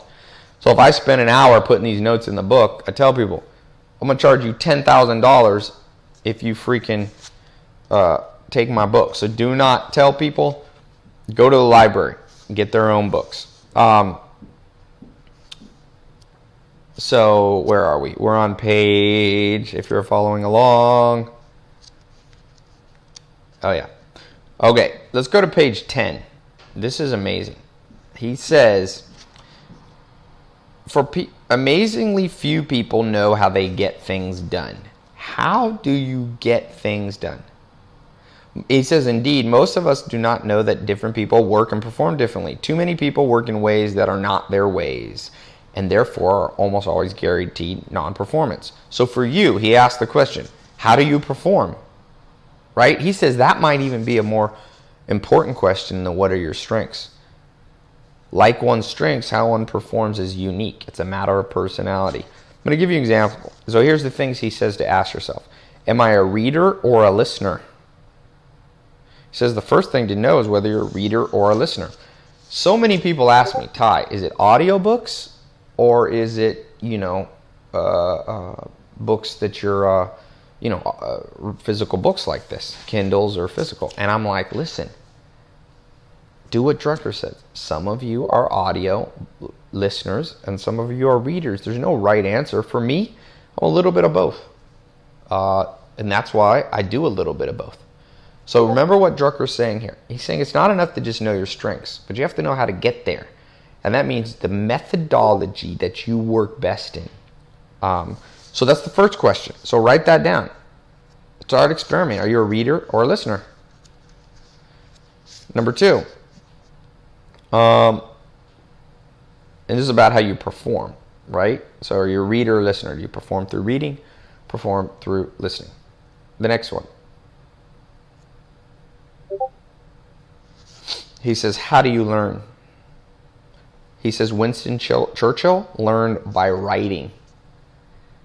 Some people learn by taking notes. I've learned for myself. Notes don't really, like if I go to a seminar and I write a whole bunch of notes, I don't necessarily know anything. So it's not that helpful for me. Beethoven, he says, left behind an enormous number of sketchbooks. So that's his methodology. Jeff Bezos in the Everything Store, they talk about how he just literally would write everything down as if he was almost going to forget it. I got a guy who works for me. Is the same way. You know how I really learn? It's a weird one. I learn by talking. So my mom says as a teenager, she remembers I would have long talks with her at night, and she realized I was learning. I was using her as a sounding board. That's why it's a win-win situation that I'm doing these calls with you, because I actually learn this way. Okay? Understanding how you learn is the easiest to acquire. When I ask people, how do you learn? Most of them know the answer. But when I ask, do you act on this knowledge? Few people say yes. You got to do. Remember what the Dalai Lama says, the 3 levels of learning. Number 1, the first level is reading or listening. The second level is comprehending and thinking about it. But the third is making it instinctive. So remember, everything we're talking about is not enough to just be listening. I want you to make this stuff instinctive. The other things, he says, do I work well with people or am I a loner? One of you asked me that question. And by the way, on the page here below this video, you should see a claim your spot now button if you want to be part of that $497. And that, by the way, is a discounted price. So because if you come back and get these later, and I do these on the calls, but I don't always do it, I think the blue belt is $997. When you first joined, we have an option that you get a reduced price, but the normal price is I think blue is $997 and yellow is I don't know, I forget it, but it's the $497. You're saving a significant amount. So we only do it during this call, so that button's going to disappear. So do it if you want to learn the business stuff, you can do that.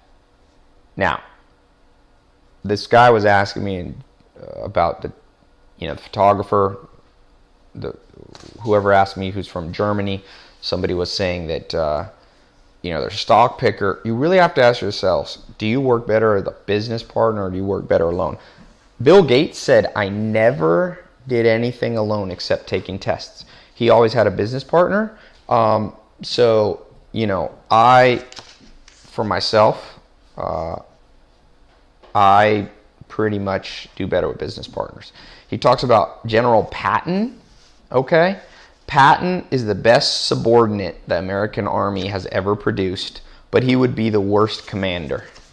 So Patton, the great General Patton, who did all this stuff, remember that guy did better in a team or even underneath a person. So sometimes when people strike out as entrepreneurs, they think the myth of the entrepreneur is somebody who just is on their own, and it's really not.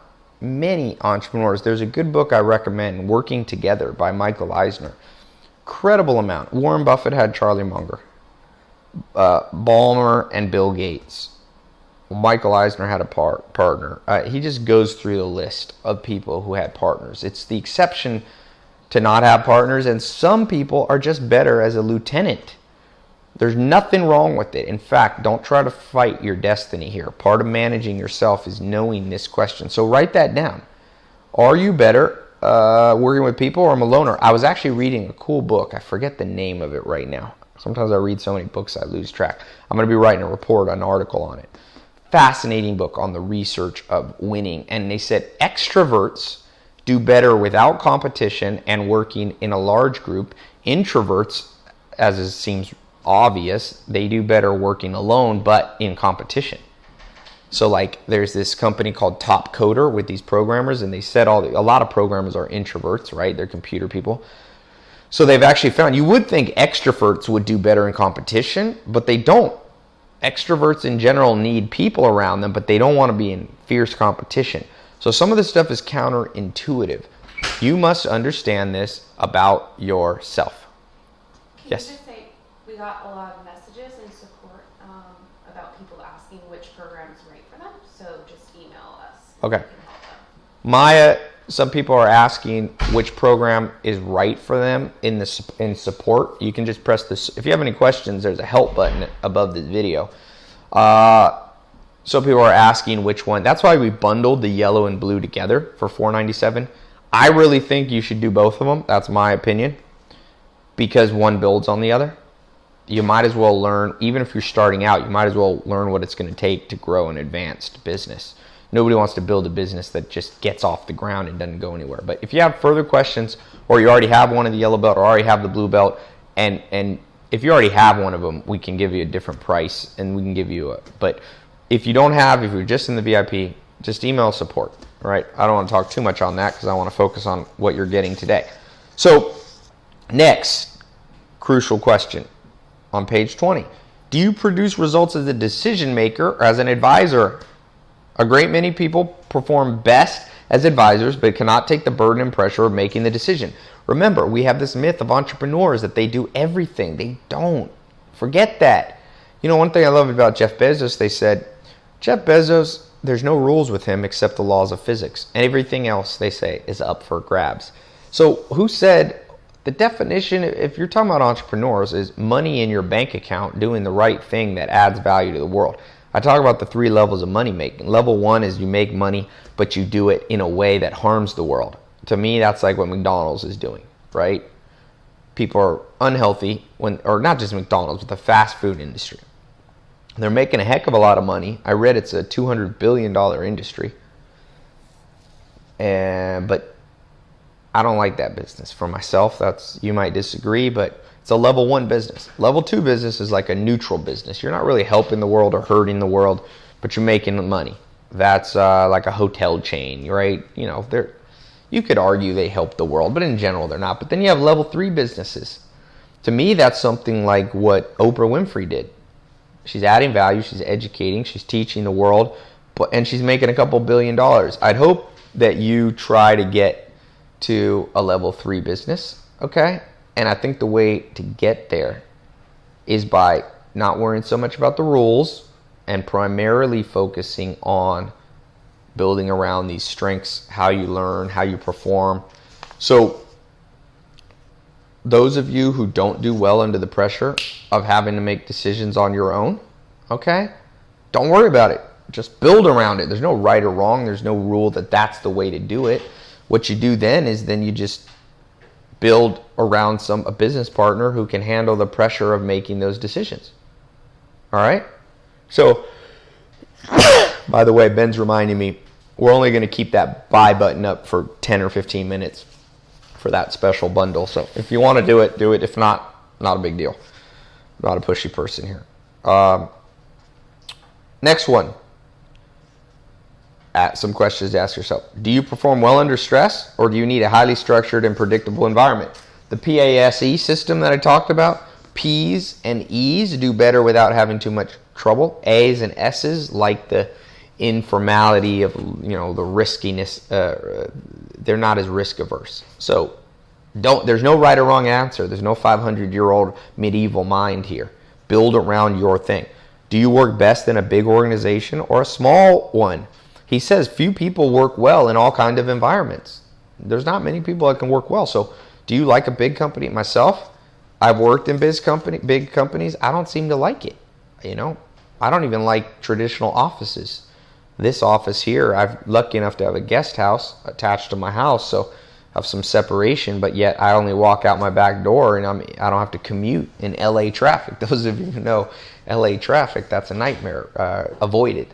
So again, knowing, don't be afraid. And one of the things I want you to take away from this is that there is no right or wrong. Listen to this. The conclusion bears repeating. Do not try to change yourself. You are unlikely to succeed. Now, let me add, you should break the bad habits because those don't define you character-wise. The habit of procrastination, for example, the real habit. A little procrastination is okay. A little procrastination is oftentimes a symbol that you're doing the wrong thing, but core structural things should be removed. But he's talking about, things that aren't part of your core structure should be removed. Bad habits, those can be changed. What time you wake up, how your work ethic, these can be changed through upbringing, through rewiring your habits, through even this VIP program. As the mentality that I have hopefully rubs off on you, not because I'm so great, but because other people better than me have rubbed off on me, so I'm kind of passing it on. That's why I say this VIP program is not necessarily about me as a mentor per se, but it's about, Ben, pull this up here. I can't see it. It's more about you being a person who's true to the core part of yourself, but changes all the changeable things that should be changed. That's the main thing. There's a lot more we can go on, and we're going to continue to do that. But let's continue. Let's go back to some answers. Go up here, Ben. Next answer or question. I've come to accept that to create and achieve the amount of success I desire will take time and effort. Let me stand up here. Come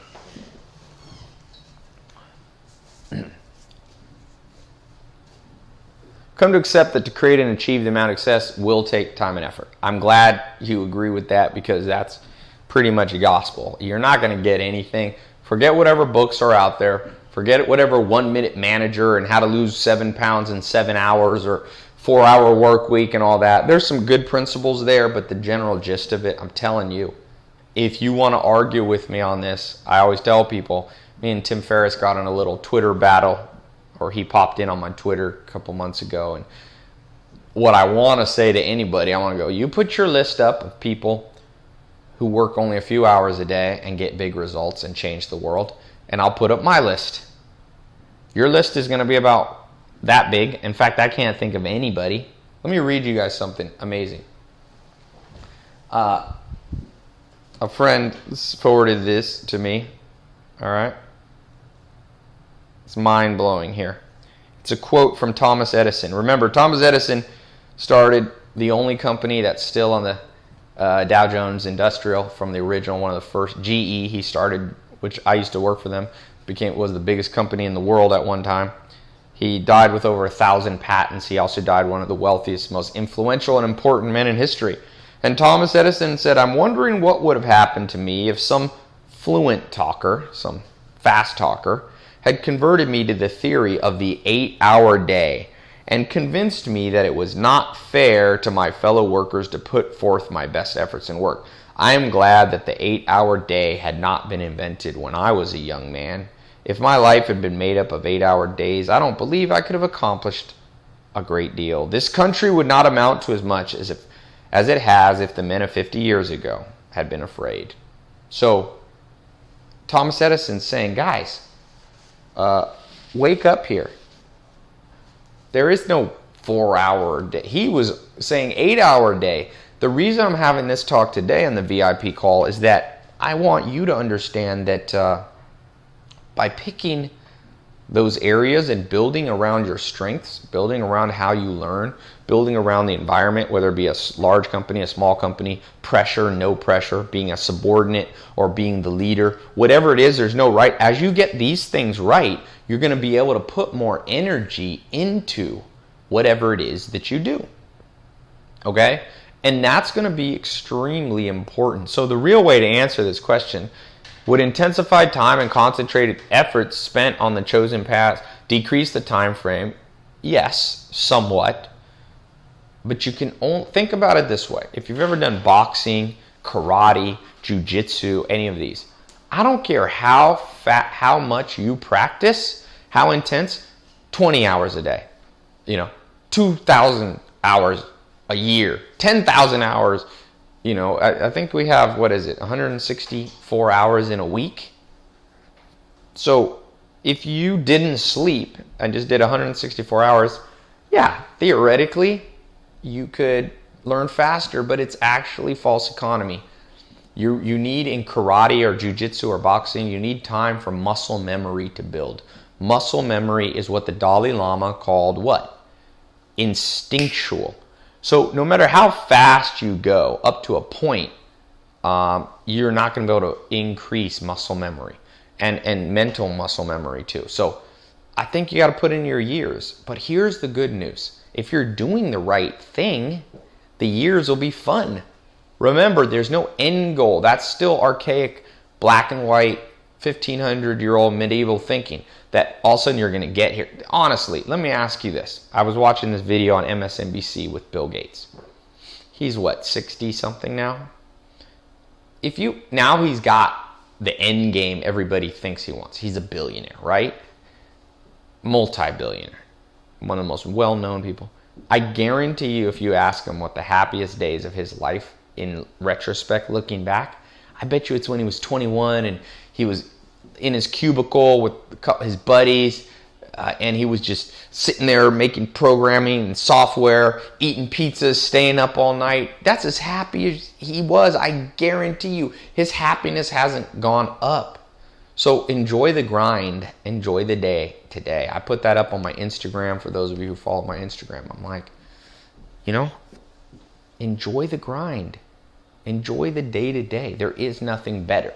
People are always waiting for better. So my main question to you, I think it's the wrong question. What do you want to increase or decrease about the time frame? I've lived lots of different lives. I've tried many things. I lived on a farm for 10 years. I lived with the Amish for 2.5 years. I lived with the Amish for 2.5 years. No electricity, no car, didn't watch a movie, TV. In fact, then I wasn't Amish, so there was no girls around, so I didn't date anyone for 2.5 years. Now, people see my life. I live in, Hollywood, Beverly Hills. I've had all the fancy cars you can think of. I've got a big house. Do you think I'm happier than back then? No. No, I will answer you, no. So my advice to myself, and luckily I did this, is when you're there at the Amish and I was learning, doesn't mean I necessarily think I should go back to that. I don't think black and white. It's not like, you should go back to that. Time's never the same. Every minute the universe expands, changes. Your body at every moment cellularly is changing. Your skeleton you have osteoclast and osteoblast eating your bones and rebuilding them at every moment. You're always new. So it's not a matter of me wanting to go back, but I'm telling you, in pure happiness, enjoy the moment, my friend. George Munford taught Michael Jordan. He was the psychologist who taught Michael Jordan. Be in the moment. There's a time to be thinking about the future. Bill Gates, I don't think, would want to go back and be 21 again, but he doesn't look at his life as better. Sure, he has an 87 bedroom house and, private jets and everything. He's not happier. He's just moving. Think of life like this. We're all moving through time. Boom, boom, boom. You're moving through time. There's no better or worse. What there is, though, is more likely to get to an outcome, towards an outcome of your choosing. So as long as you're on the outcome of your choosing, you're saying, I want to be in the education business. I want to be in the tennis business. I want to open a restaurant. Who cares if you're on day 1 or day 100 or day 1000? The most important is, are you on the right racetrack? One of my mentors, Mike, used to say, horses for courses, the right racehorse for the right race course. My question to you is, Are you on the right racetrack that matches you as a racehorse? What he meant was, don't bet on a horse that's a sprinter if the racetrack is long, and don't bet on a jogging horse if the racetrack is short. I want you, and what we're doing today and continuing to do each time we do these VIP live calls, is you making sure you identify what kind of racehorse you are, then get on the right racetrack. And then remember, the racetrack for horses is a circle. That means no moment is better than the other. Bill Gates' life is not better, I guarantee you. One day I will meet him, hopefully. In fact, I saw him. I was at the Berkshire Hathaway meeting, and I walked up to the front, and it was Warren Buffett, Bill Gates, and Charlie Munger right there with me. And I was thinking, these three guys, their companies, almost $1 trillion in market value. These guys are like 1/15 of the United States economy, or 1 trillion, whatever, however you want to do the math. But powerful guys. Bill Gates was just sitting there with a sweater on, just a normal guy, just like he had his legs crossed, just sitting on a chair. He looked bored. So you're on this racetrack. Think of it more circularly. But the tragedy is to be on the wrong racetrack. Okay? Let's move on. Going up here, Ben. Question. And by the way, there's a private inbox here. You can continue to. All right, here we go. That you can continue to ask me questions privately. I pay attention. For those of you who have taken the chance or the step to be in the VIP program, I notice yours more. So sometimes it takes me a week to get back to you, but I will do my best. And I start with all of you who are in the VIP programs. I give away some things for free, but those of you who committed, like this saying goes, where your treasure is, that's where your heart is. I pay attention. Those of you who have opened up, and paid some money, you get first priority. So if I don't get to your question, you can ask it later. Hey, Ty, going into senior year of college after studying politics, I've realized that will not make me money I would like to be making. I'm thinking about finding a job with some sort of consulting, but the truth is I'm not sure what to do. I'm sure you get asked this question. Is there strategy to comply? How I go about my day to answer my question. Also, how exactly do I ask someone to be my mentor? Okay, here's the problem. It sounds too opportunistic. If you're going to be in politics and government, it shouldn't be for money, but you can make money in every industry. That's the lie. I talk about this in 67 Steps. I talk about this in the media bias, the anthropic principle, where we forget that other realities exist. Al Gore is worth a couple $100 million. I think so is Bill Clinton now. They didn't always have money. In fact, I think they were broke when Hillary Clinton said when they walked out of the White House. But the point being, money is made in every area. So don't think about what makes the most money. Look at the Forbes 400 list. There's no one category where everybody makes their money. Investors is the largest category, but there's about 450 self-made billionaires. Only 77 are investors. Real estate's not that high. It's like the third highest. But some people make money in energy, in sports. One woman made it in tights.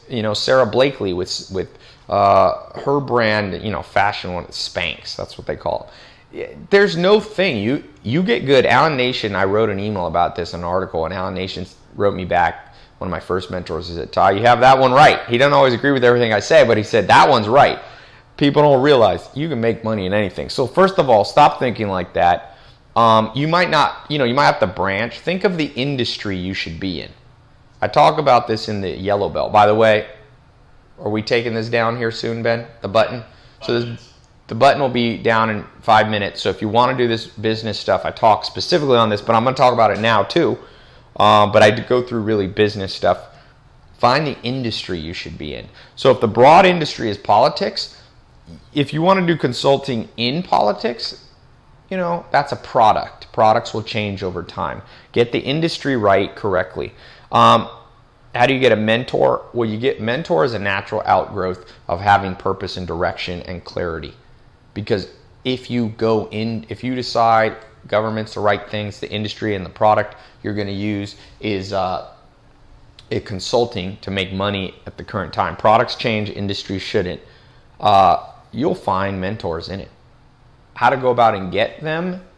I have a whole talk on that in the 67 steps you should hear. But give me an overview. Identify 5 people and be persistent. And out of 5, you should be able to get 1. Start small, 18-month relationship with them, meaning You identify them on day one, but they might not be a full-on mentor for 18 months. Start slowly, just like you would dating or regular friendship. People have bad time frames, and that's why. By the way, one last thing from this Peter Drucker book that's so important. He talks about 18-month time frames. So for some of you, you should stay in this VIP program for 18 months, or if you don't stay in it, make sure your goals are not like, 18 days from now, Ty. Rome was definitely not built in a day. Warren Buffett started at 7 in learning about investing, reading. By the time he was 12, he had read every book in the Omaha library system. It wasn't until he was like in his 57 that he was a billionaire. 50 years. Smart guy, but he enjoyed life along the way. It wasn't like at 57 when he became a billionaire, he woke up and felt any different. No. That man's been happy since he was 7. He always knew he wanted to be an investor, and he says now at 84 or 85, he still tap dances out of bed. Next. I've heard you say that to avoid the cloud of noise, you should move further into success. You should not listen to most people and pick a mentor wisely. However, in another talk, I learned that teachability, like Michael Jordan, is one of the most important characteristics. How can you be teachable among common friends and family yet still listen solely to a mentor? That's a great question. I love this question, Nikolai. Here's the deal. Michael Jordan was teachable, but he was most of the time only around amazing coaches like Dean Smith, Johnny Bach, Tex Winters, Phil Jackson. So the answer is what Alan Nation, my mentor, told me. He said, Ty, secret to life is ignore 99 out of 100 people, but when you get to the 100th person, do everything they say. So don't confuse teachability, meaning listening to everyone. I talk about static interference. I'm not teachable by all people, for sure. I have one of my best friends, been friends since 14. He's horrible with money. I never talk about money with him. I never talk about business. I never ask his advice, ever. And if he gives it, I change the subject. And not to be rude, but yeah. So balance. 99 out of 100 people ignore. Teachable. Abraham Lincoln said, I learned from everybody, but most of the time I learned what not to do. So for the most part, most people are not worth listening to. Teachability for Michael Jordan was when he was around experts. Find experts and then be teachable. Good question though. Next one. I have the opportunity to join a business my father owns with 2 partners after I finished my master program. Would you recommend joining a kind of family business? If so, how would you prepare for that? Family business can be great. There's no black and white answer. What I would say is don't join a family business that's not part of your destiny. Okay? If it's part of your one-sentence destiny and your family does it, that can be a great boon. It can be a great help. But let's say my dad was Steven Spielberg, but I have no passion, no energy. My Eulerian destiny, only one that matches up with being in the movie business is that my dad did it. That's not strong enough. Remember, I drew 4 circles on the board over there? You need all 4. So family business, ask yourself long and hard, is this something, let's say they're in I don't know what business they're in. Let's say they're in construction business. On a Saturday, do you talk to your friends about building and architecture? Do you get feedback from strangers? We call that stranger feedback. That's this guy, but whenever he pulls out a hammer and nail, he builds an awesome birdhouse when he was 5 years old and all that stuff. And then, have you been doing it for the last 10 years? If the answer is yes to all those, then the family business could be a great, shortcut to their family business can help. So that's my answer. Yes or no, you must answer. Does it match up? Better, if my father was Pablo Picasso, doesn't mean I have to do art. It doesn't. If I hated art and I love business, I'd be like, go into business. Next, Ben here. I'm in the process of starting my health coach business and continue to get advice from others to focus my site on marketing strictly for a single target market and just for health. But I want to be just a hub for just health, but a place where I create philosophical conversations and ideas that will help progress evolution of humanity. Nuts, I know, but I want the site to be a place of information, thoughts. Okay. So what you're really asking me is how much do you focus? I'm going to free you up here from saying there is no right or wrong here, but there is Newton's law, 3rd law. For every action, there's an opposite and equal reaction. Which reaction do you want to live with? If you become very focused, it'll be easier. Even Genghis Khan, the great conqueror, he conquered one place at a time before moving on to the other. Some of this, I think you're probably a little bit impatient. In the long run, you can get everything you want.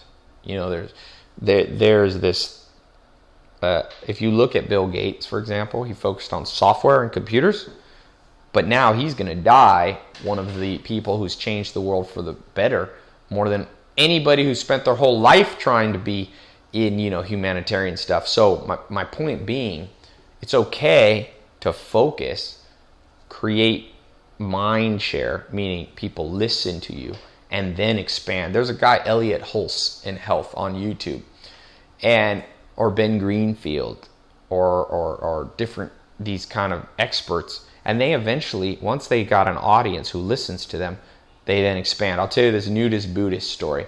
Alan Nation used to say, Ty, you can be a nudist. If you announced to all your friends, I've become a nudist, and your friends will be like, Ty's a little weird now, but he's still an old friend, we'll still be friends with him.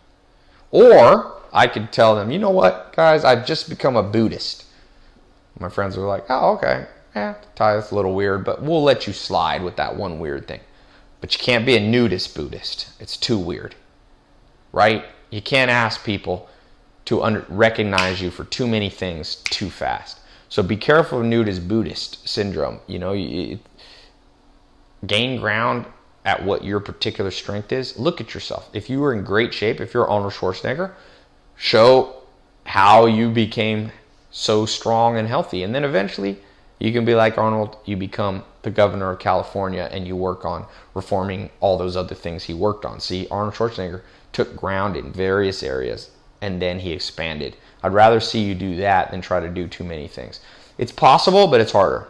Newton's third law, okay? Focus gets people an intent, a goal that they usually want, which is it gives you control of that one area, gives you control of the minds, in this case, of people who respect and listen to you because health. So I would dabble a little bit. I would keep maybe your website 80% about health and drop in some other things so people know you're well-rounded. Don't try to be all things to all people in general, I would say. Next, we talked about this, 3 daily routines, so let's go on. Thoughts on network marketing companies. Now you've talked about residual income, but you've also spoken against the form of business where you don't have to continually put energy. Yeah, I mean, the thing about network marketing business, to me, it's just another business. There is no magic. Ignore the magical elements of certain businesses. Like I said, some people are like, ooh, all the money's in real estate. Really? I look at the Forbes list. You look at it yourself. Real estate doesn't dominate the list. Ooh, it's in energy. I'm going to learn oil and gas business. Really? I think there's 8 guys on the Forbes list that come from that. Energy. Self-made people. I mean, I don't see the correlation. So I know some guys that kill it in network marketing. I know a lot of broke people. If you're pursuing the network marketing because you think there's an opportunity financially, forget it. You should only do it if you see your destiny maybe in being a more social business, training people underneath you. I'm not really pro or anti a lot of things. I just think it's Newton's third law. You go into network marketing, some people are going to perceive you as cheesy. You're going to alienate some people. Some upsides, you get a lot of training and stuff like that. So it's definitely not one that I would pursue just for money, because I don't know that many people make money in it, but some do, so I'm pretty neutral. But I will tell you what's more important is the things we talk about today. If you're going into network marketing and it doesn't match up to the things Peter Drucker talked about, doesn't talk about the 4 concentric circles, this Eulerian destiny thing, then forget it, okay? Next, what area of life did you focus on first? Like I said, food systems, health, education. Thanks, Ty, for this in the 67 steps. I love it. I'm getting my PhD in math and want to start a math academy. Thoughts, tips? Well, once again, are you naturally suited to be a teacher? Feedback from strangers. Have people from the last 10, 20 years, every time you got up to speak, are like, wow, that person teaches, or are you a more behind the scenes person? Maybe you partner with somebody. There's no answer like that. What there is hints that get you closer to a direction. Math Academy, you can do a lot of stuff with math. You can build rocket ships, you can teach, you can do stock trading, you can build real estate. Jerry Buss, one of the wealthiest men in the world, owned the Los Angeles Lakers here in LA. He had a chemistry PhD, but he used the logic from that to build something that he liked more, which he liked real estate, right? So I really think that you got to answer these other questions first. How do I find my strengths? We talked about that. Feedback analysis from strangers. That's the best way. Although you want to focus, is there some value in aiming for a balanced life? Good question. Yes and no. As I talked about, I think I have a friend, he has a PhD in multi-objective optimization, meaning going after multiple goals. He said, Ty, after getting a PhD in it, I think it's BS. So I think you can't neglect your physical health and just go after wealth. In fact, one of my buddies is making $1 million a day, one of the top businessmen in the world. I went up there and visited him, and I was like, man, you don't look that healthy. Get a trainer. So now he has a personal trainer. He said, Ty, you've saved my life. I got a guy comes in, I work out an hour a day with weights, I feel better, I'm doing better in business. So there is the point where you balance, okay? But you need to have your primary driving force. In life, I think in the 4 pillars, health, wealth, love, happiness, you need to pick one of those as your primary objective. Like me, mine is business, wealth, right? Focus. But I do like basketball. I do work out with weights. I do believe, but it's not my primary first thing. Love, some people are lovers, Casanova. Maybe Oprah Winfrey, maybe Dr. Phil. They've built their life around relationships, and that's their thing. So I think you end up with kind of a prioritization of the 4 things. You don't get too off balance. You can't just be a blob. I know a guy, or he's an acquaintance, one of the wealthiest people in the world, has 2 private 747 jets, multi-billionaire, but is so unhealthy that he's bedridden, so far overweight. Who here would trade their situation for that guy's? Who wants to be a billionaire that can't get out of bed? Not me. So within reason, okay, but you can have a leading force. Warren Buffett, it was wealth. Mother Teresa, it was humanitarian, kind of the intangibles, what I call happiness, fulfillment. That was her driving force. But yet she spent a lot of time fundraising because she needed money to grow her charity. So I think you can have a leading one. You need some balance, but you also need some imbalance at the same time, some focus. Someone asked, does my 1-sentence plan have to be something of social value? It could be of personal value. Whatever your strength is, because everything, now, within reason, it needs to be, I'm going to sit back down here, it needs to be ethical, okay? But to me, the pursuit of something, maybe it's wealth or whatever, is not in and of itself unethical. Look at Bill Gates. All these people talking about the good they're doing in the world, this guy focused on making money. He didn't really focus on making money, but he focused on business. Money came, there's a story that Bill Gates at one point was like, I can't imagine you'll ever make more than $100 million in software. He underestimated. So he wasn't clearly not in the business just for money. But for you, I really think that it comes down to not questioning social value, personal. Don't do something that's a level 1 business, in my opinion. Don't build a fast food chain. That's the last thing we need. we do not need more of that. But if it's ethical, then it doesn't have to. It can have some personal value for you. I like that. I'm not completely Adam Smith or completely Karl Marx. I'm not that political, or I'm not into economic theories. It seems like the Adam Smith capitalistic thing, it's not right or wrong. It's cause and effect. Communism, socialism has a cause and effect. You pick the outcome you want. I can't tell you what's right or wrong.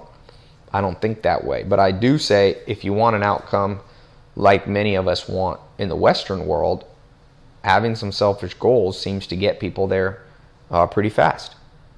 Someone asked, recording of this, there will be. You can, if you missed, this person missed the beginning, you will be able to follow up on that later. We'll have it up in a day or two. My strength is DJing. By the way, we're taking down that buy button, so we'll keep it up for another minute. Any questions? Let's see. Oh, the button's already gone. So we're going to do, I like to do a limited one. I like to keep this stuff. I'm not just doing this to get the most amount of people. I don't just do this for the money. This is a small percentage of my income. So most of my money comes from businesses I own. So it was up. If you happen to miss it and really want it, you can email support.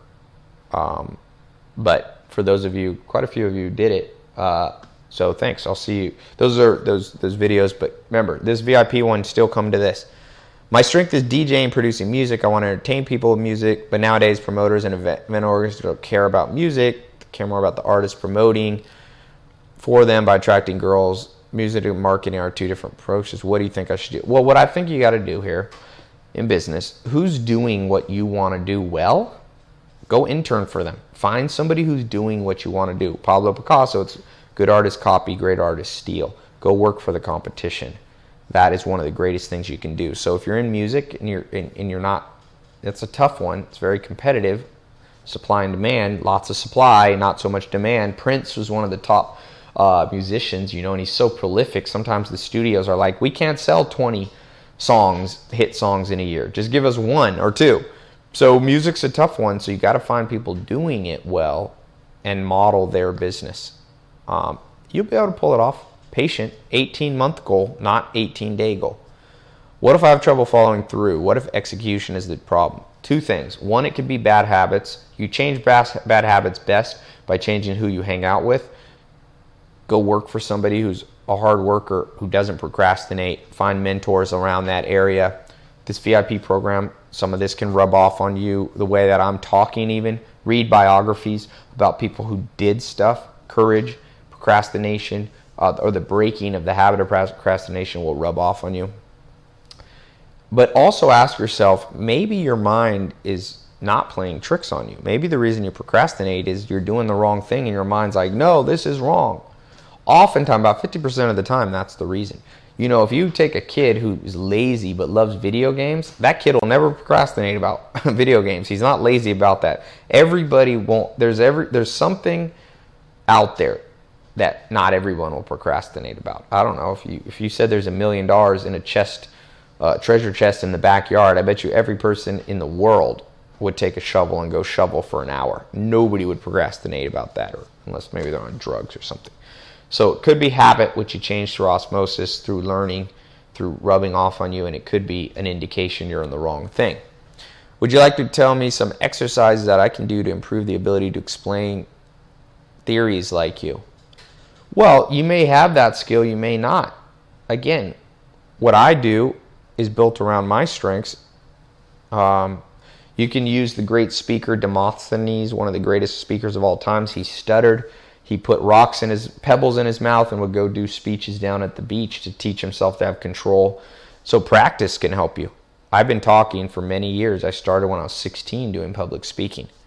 So start slowly. Remember, you won't be happier at 1 year. If you're on the right track, on the right racehorse, if you identify what racehorse you are, get on the right racetrack, you'll be happy no matter how many laps and circles you're making. How do I go about finding other like-minded people? That's the biggest struggle I've been facing, because when I share my goals, they always talk down to me, pretty sure because their own life. Yeah, well, don't ask those people who put you down. Best way to start by finding like-minded people is through books. Find great biographies. Every night, go to bed reading a biography. Feedback analysis, and also what I call reading the obvious signs. If you ask a certain group of people stuff and you get negative results from it, stop doing it. Negative being defined not by right or wrong. Negative being defined as not getting you to the end game you want. If your end game is growth, and every time you talk to Bob, you don't feel like you're growing, don't ever talk to Bob again. The only good thing about having money, that as far as I can tell, that I like, is if I don't like you, I'll never be around you again. You can't force yourself on me.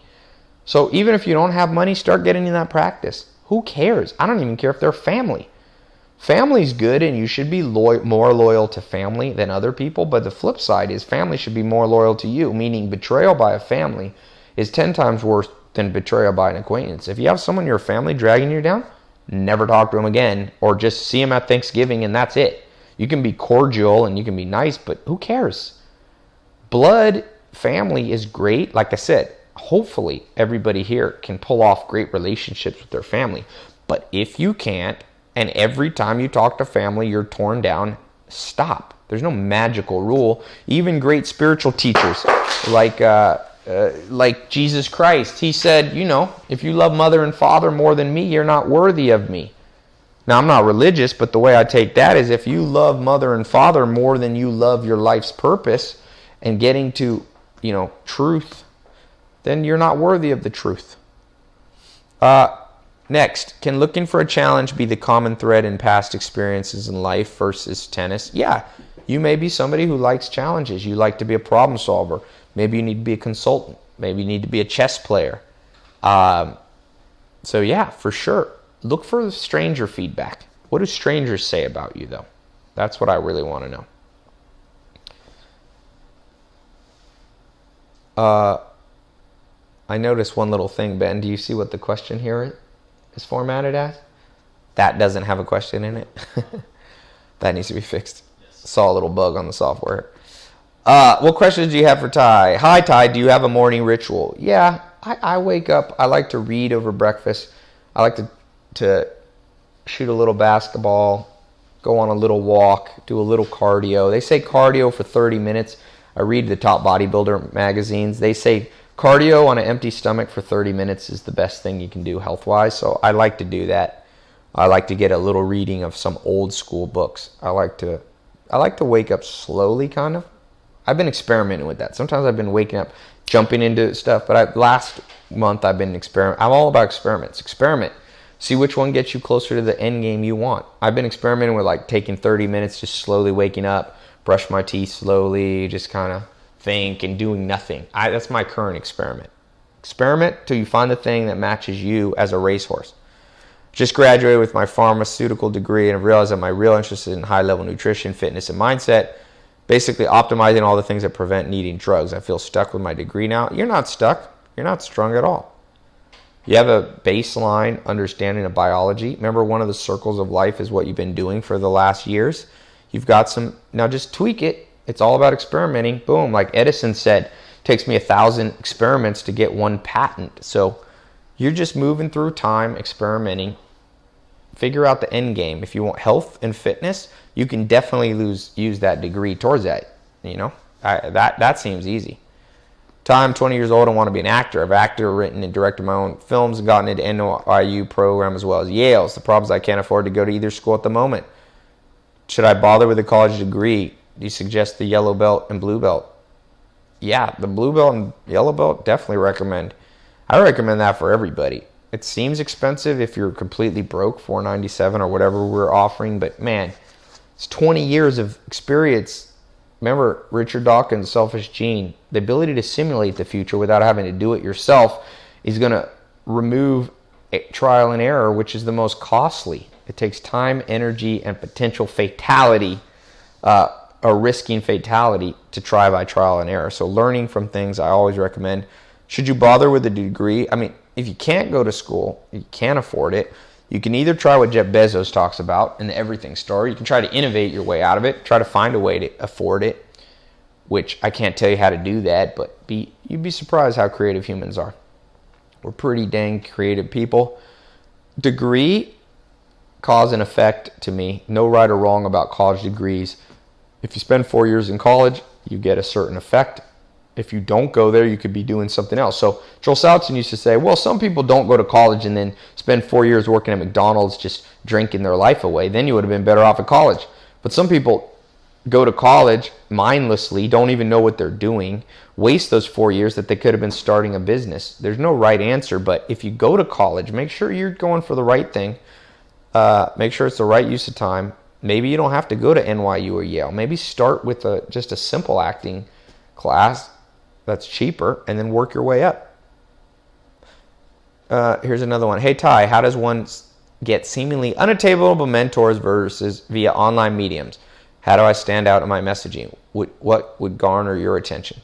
For me, it's a combination. You're going to have to use some persistence. Dream big, though. As Alexander the Great said, nothing is impossible to him who will try.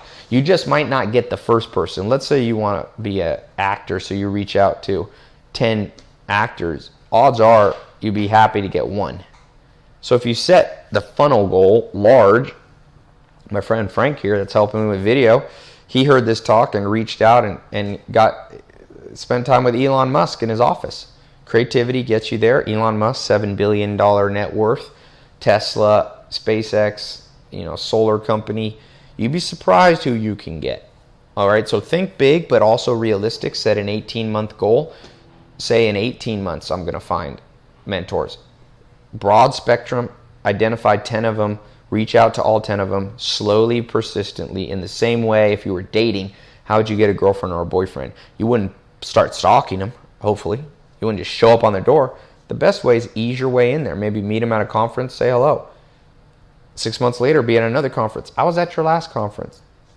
Could I share with, can I email you? Try to not be needy. Try to be fun. My friend Oren Clough, Edon Ravine, my other friend, he wrote the book The Hoops Whisperer, and he's friends with LeBron James and coaches LeBron James, Kevin Durant, all the world's best basketball players, and he said he tries not to be starstruck. He tries to just be normal around them, have normal conversations. And the other thing I would add is be interesting. Read. Be knowledgeable. I'll tell you a good story. Benjamin Graham is the person who mentored Warren Buffett. Benjamin Graham was a professor at Wharton, had written a book, Security Analysis, Stock Market Investing. Warren Buffett started reading his books at 7. Now, Warren Buffett at 18 years old came, I think it was at Wharton, or whatever, how old he was. He wanted to get into Wharton, and he wasn't able to get in. He was too late applying for the college class. So he requested a special meeting with the professor, Benjamin Graham, and Benjamin Graham said, sorry, can't let you in. You're too late. Why should I let you in? And Warren Buffett said, well, at 7 years old, I memorized your book on the valuation of bonds. Benjamin Graham thought to himself, there might be something to this guy. There's a twinkle in his eye. And he went out and he made an exception for him. So be exceptional, be knowledgeable, be focused. Make sure you're getting a mentor that's close to the industry you want to be, that you have some natural talent. The Amish mentored me, in a sense, not one person, because I already knew a lot about agriculture before I got there. If you can add some value in the 25 cognitive biases of human, the number one is reward. If you can bring some reward to that person, you'd be surprised at how high you can go up the chain.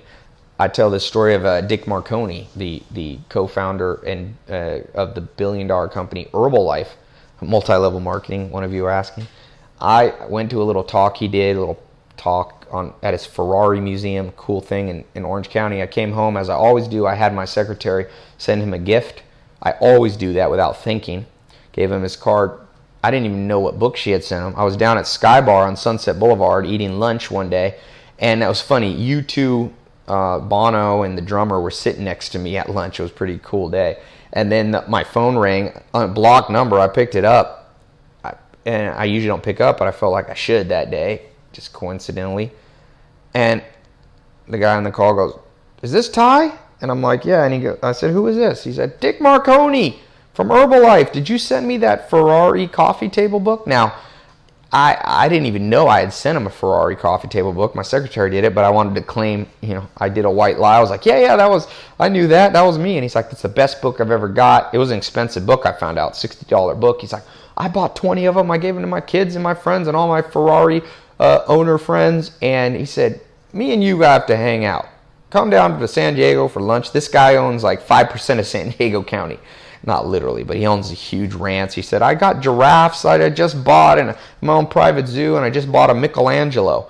So that's how, using reward bias, a little gift. I talked to Roland Lazenby, the author of Michael Jordan, The Life, on the phone the other day, and he said to me, "Ty, I used to teach in my journalism class." He was a professor.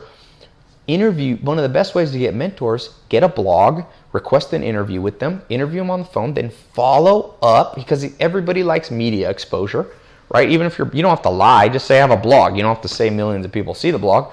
If you reach out to 10 or 20 publicists, one of them might follow through, and then make sure you do a gift to follow up, a thank you card, something thoughtful, and you'd be surprised. Like I said, Dick Marconi, the billionaire, I don't know if he's quite a billionaire. I think he is a billionaire. Followed up. You made an ally. Reward bias. Okay? So, as I said before, we're going to work on assignment for the next VIP call, which will be announced the exact day. I do these at least once a month. When I have time, it'll be more than once a month. I'll drop in some bonus material, some pre-recorded stuff, but the live ones should be once a month. There's an occasional time, as I tell you right now, I'm a busy guy. There's an occasional time where there will not be a live one. I might be traveling. When I did my TED Talk, I had to take off for Europe for a month. But I will do my best to do live ones. If I don't do a live one, I will leave a pre-recorded one, and I will then answer your questions privately. So you will still get one-on-one, okay, as long as I'm in good health. I just read Evel Knievel's book. He was in the hospital all the time. Please bear with me. I'm a human. But if I can, I'll do two of these live a month. So I try to give you lots of value. The assignment, and I want you to do this, since I like to not always announce the date. I want you to do this sooner than later. I want you to buy this book. You can buy it. You can click the link on my site. If you buy it through my little link, Amazon pays me like 50 cents. But I don't care. I don't make much money from that. But you can go to Barnes & Noble. Get this book. Here is your assignment. Gary Keller, The One Thing. You must read this book. This is your assignment. Do not let me down. Okay? The One Thing. Gary Keller. It's about focus. This is the man who built Keller Williams. I think it's the second largest real estate company in the world. I think he sold 1 million copies of of his books. This book is going to blow your mind. Read it. I'd recommend, if you have the money, buy a physical version and buy it on your phone so you can refer to it wherever you want. This is the homework. Remember, if you did not read, some of you are still, this is still in shipping. We actually got so much a response to the 67 steps. Some of you might not have gotten this book. You can download. I've seen some copies of Managing Oneself. So you must read this one. Okay, you can read it online, and then you'll eventually get it in the mail. Some of you live around the world. Shipping takes a while. So if you haven't gotten it yet, you'll get it soon. That's a Harvard Business Classic. This is the last homework, so if you're catching up, read this one. If not, get on this one. The One Thing. This book is going to change your life. We will talk about it. I want you to leave questions and answers on the next one, showing me that you have read this. Remember, what will make you successful? Munger, the billionaire, says, think about it in reverse. What will make you not successful? Sloth and unreliability. Don't be unreliable. Make sure you're going through the 67 steps, okay? They're releasing. Make sure you comment. Make sure you have your journal. I'm giving you stuff to do, but remember, double it down on yourself, man. Don't be penny wise and dollar foolish with your time or with your money. The One Thing. Get this book. It's like a $10 book. There's nothing you can invest in better than that book right there. If you have questions I didn't get to answer, email. If you click up on above the video, there's an inbox link. Click on the inbox link. You should have an automated initial welcome message. Reply to it.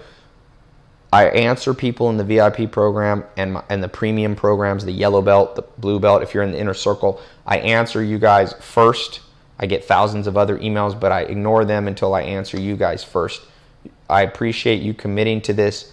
Remember, we're in this for the long run.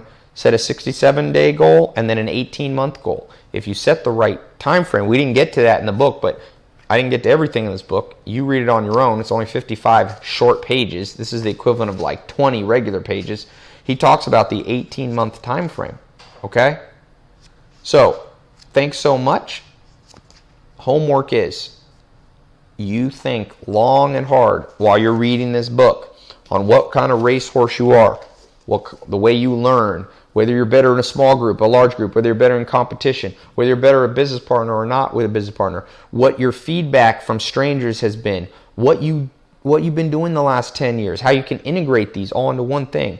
If you're being too opportunistic versus sticking with your destiny, there's money to be made, there's happiness to be made, there's love to be found, and there's physical health to be found in many, many areas. Get rid of the personality flaws, but don't try to change the core characteristics of your personality.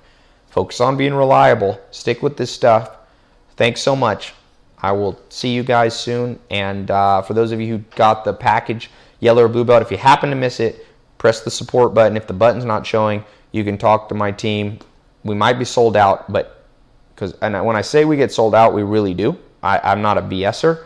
So I don't know, and sometimes the price goes up. When I give these special deals, they're legit. I instruct my team, don't be driven by money. If we say they're for a set amount of time and then the price goes up, make sure you raise the price. I don't want to be accused of lying on this stuff. So for those of you who are in there, the yellow and blue belt, it's awesome stuff.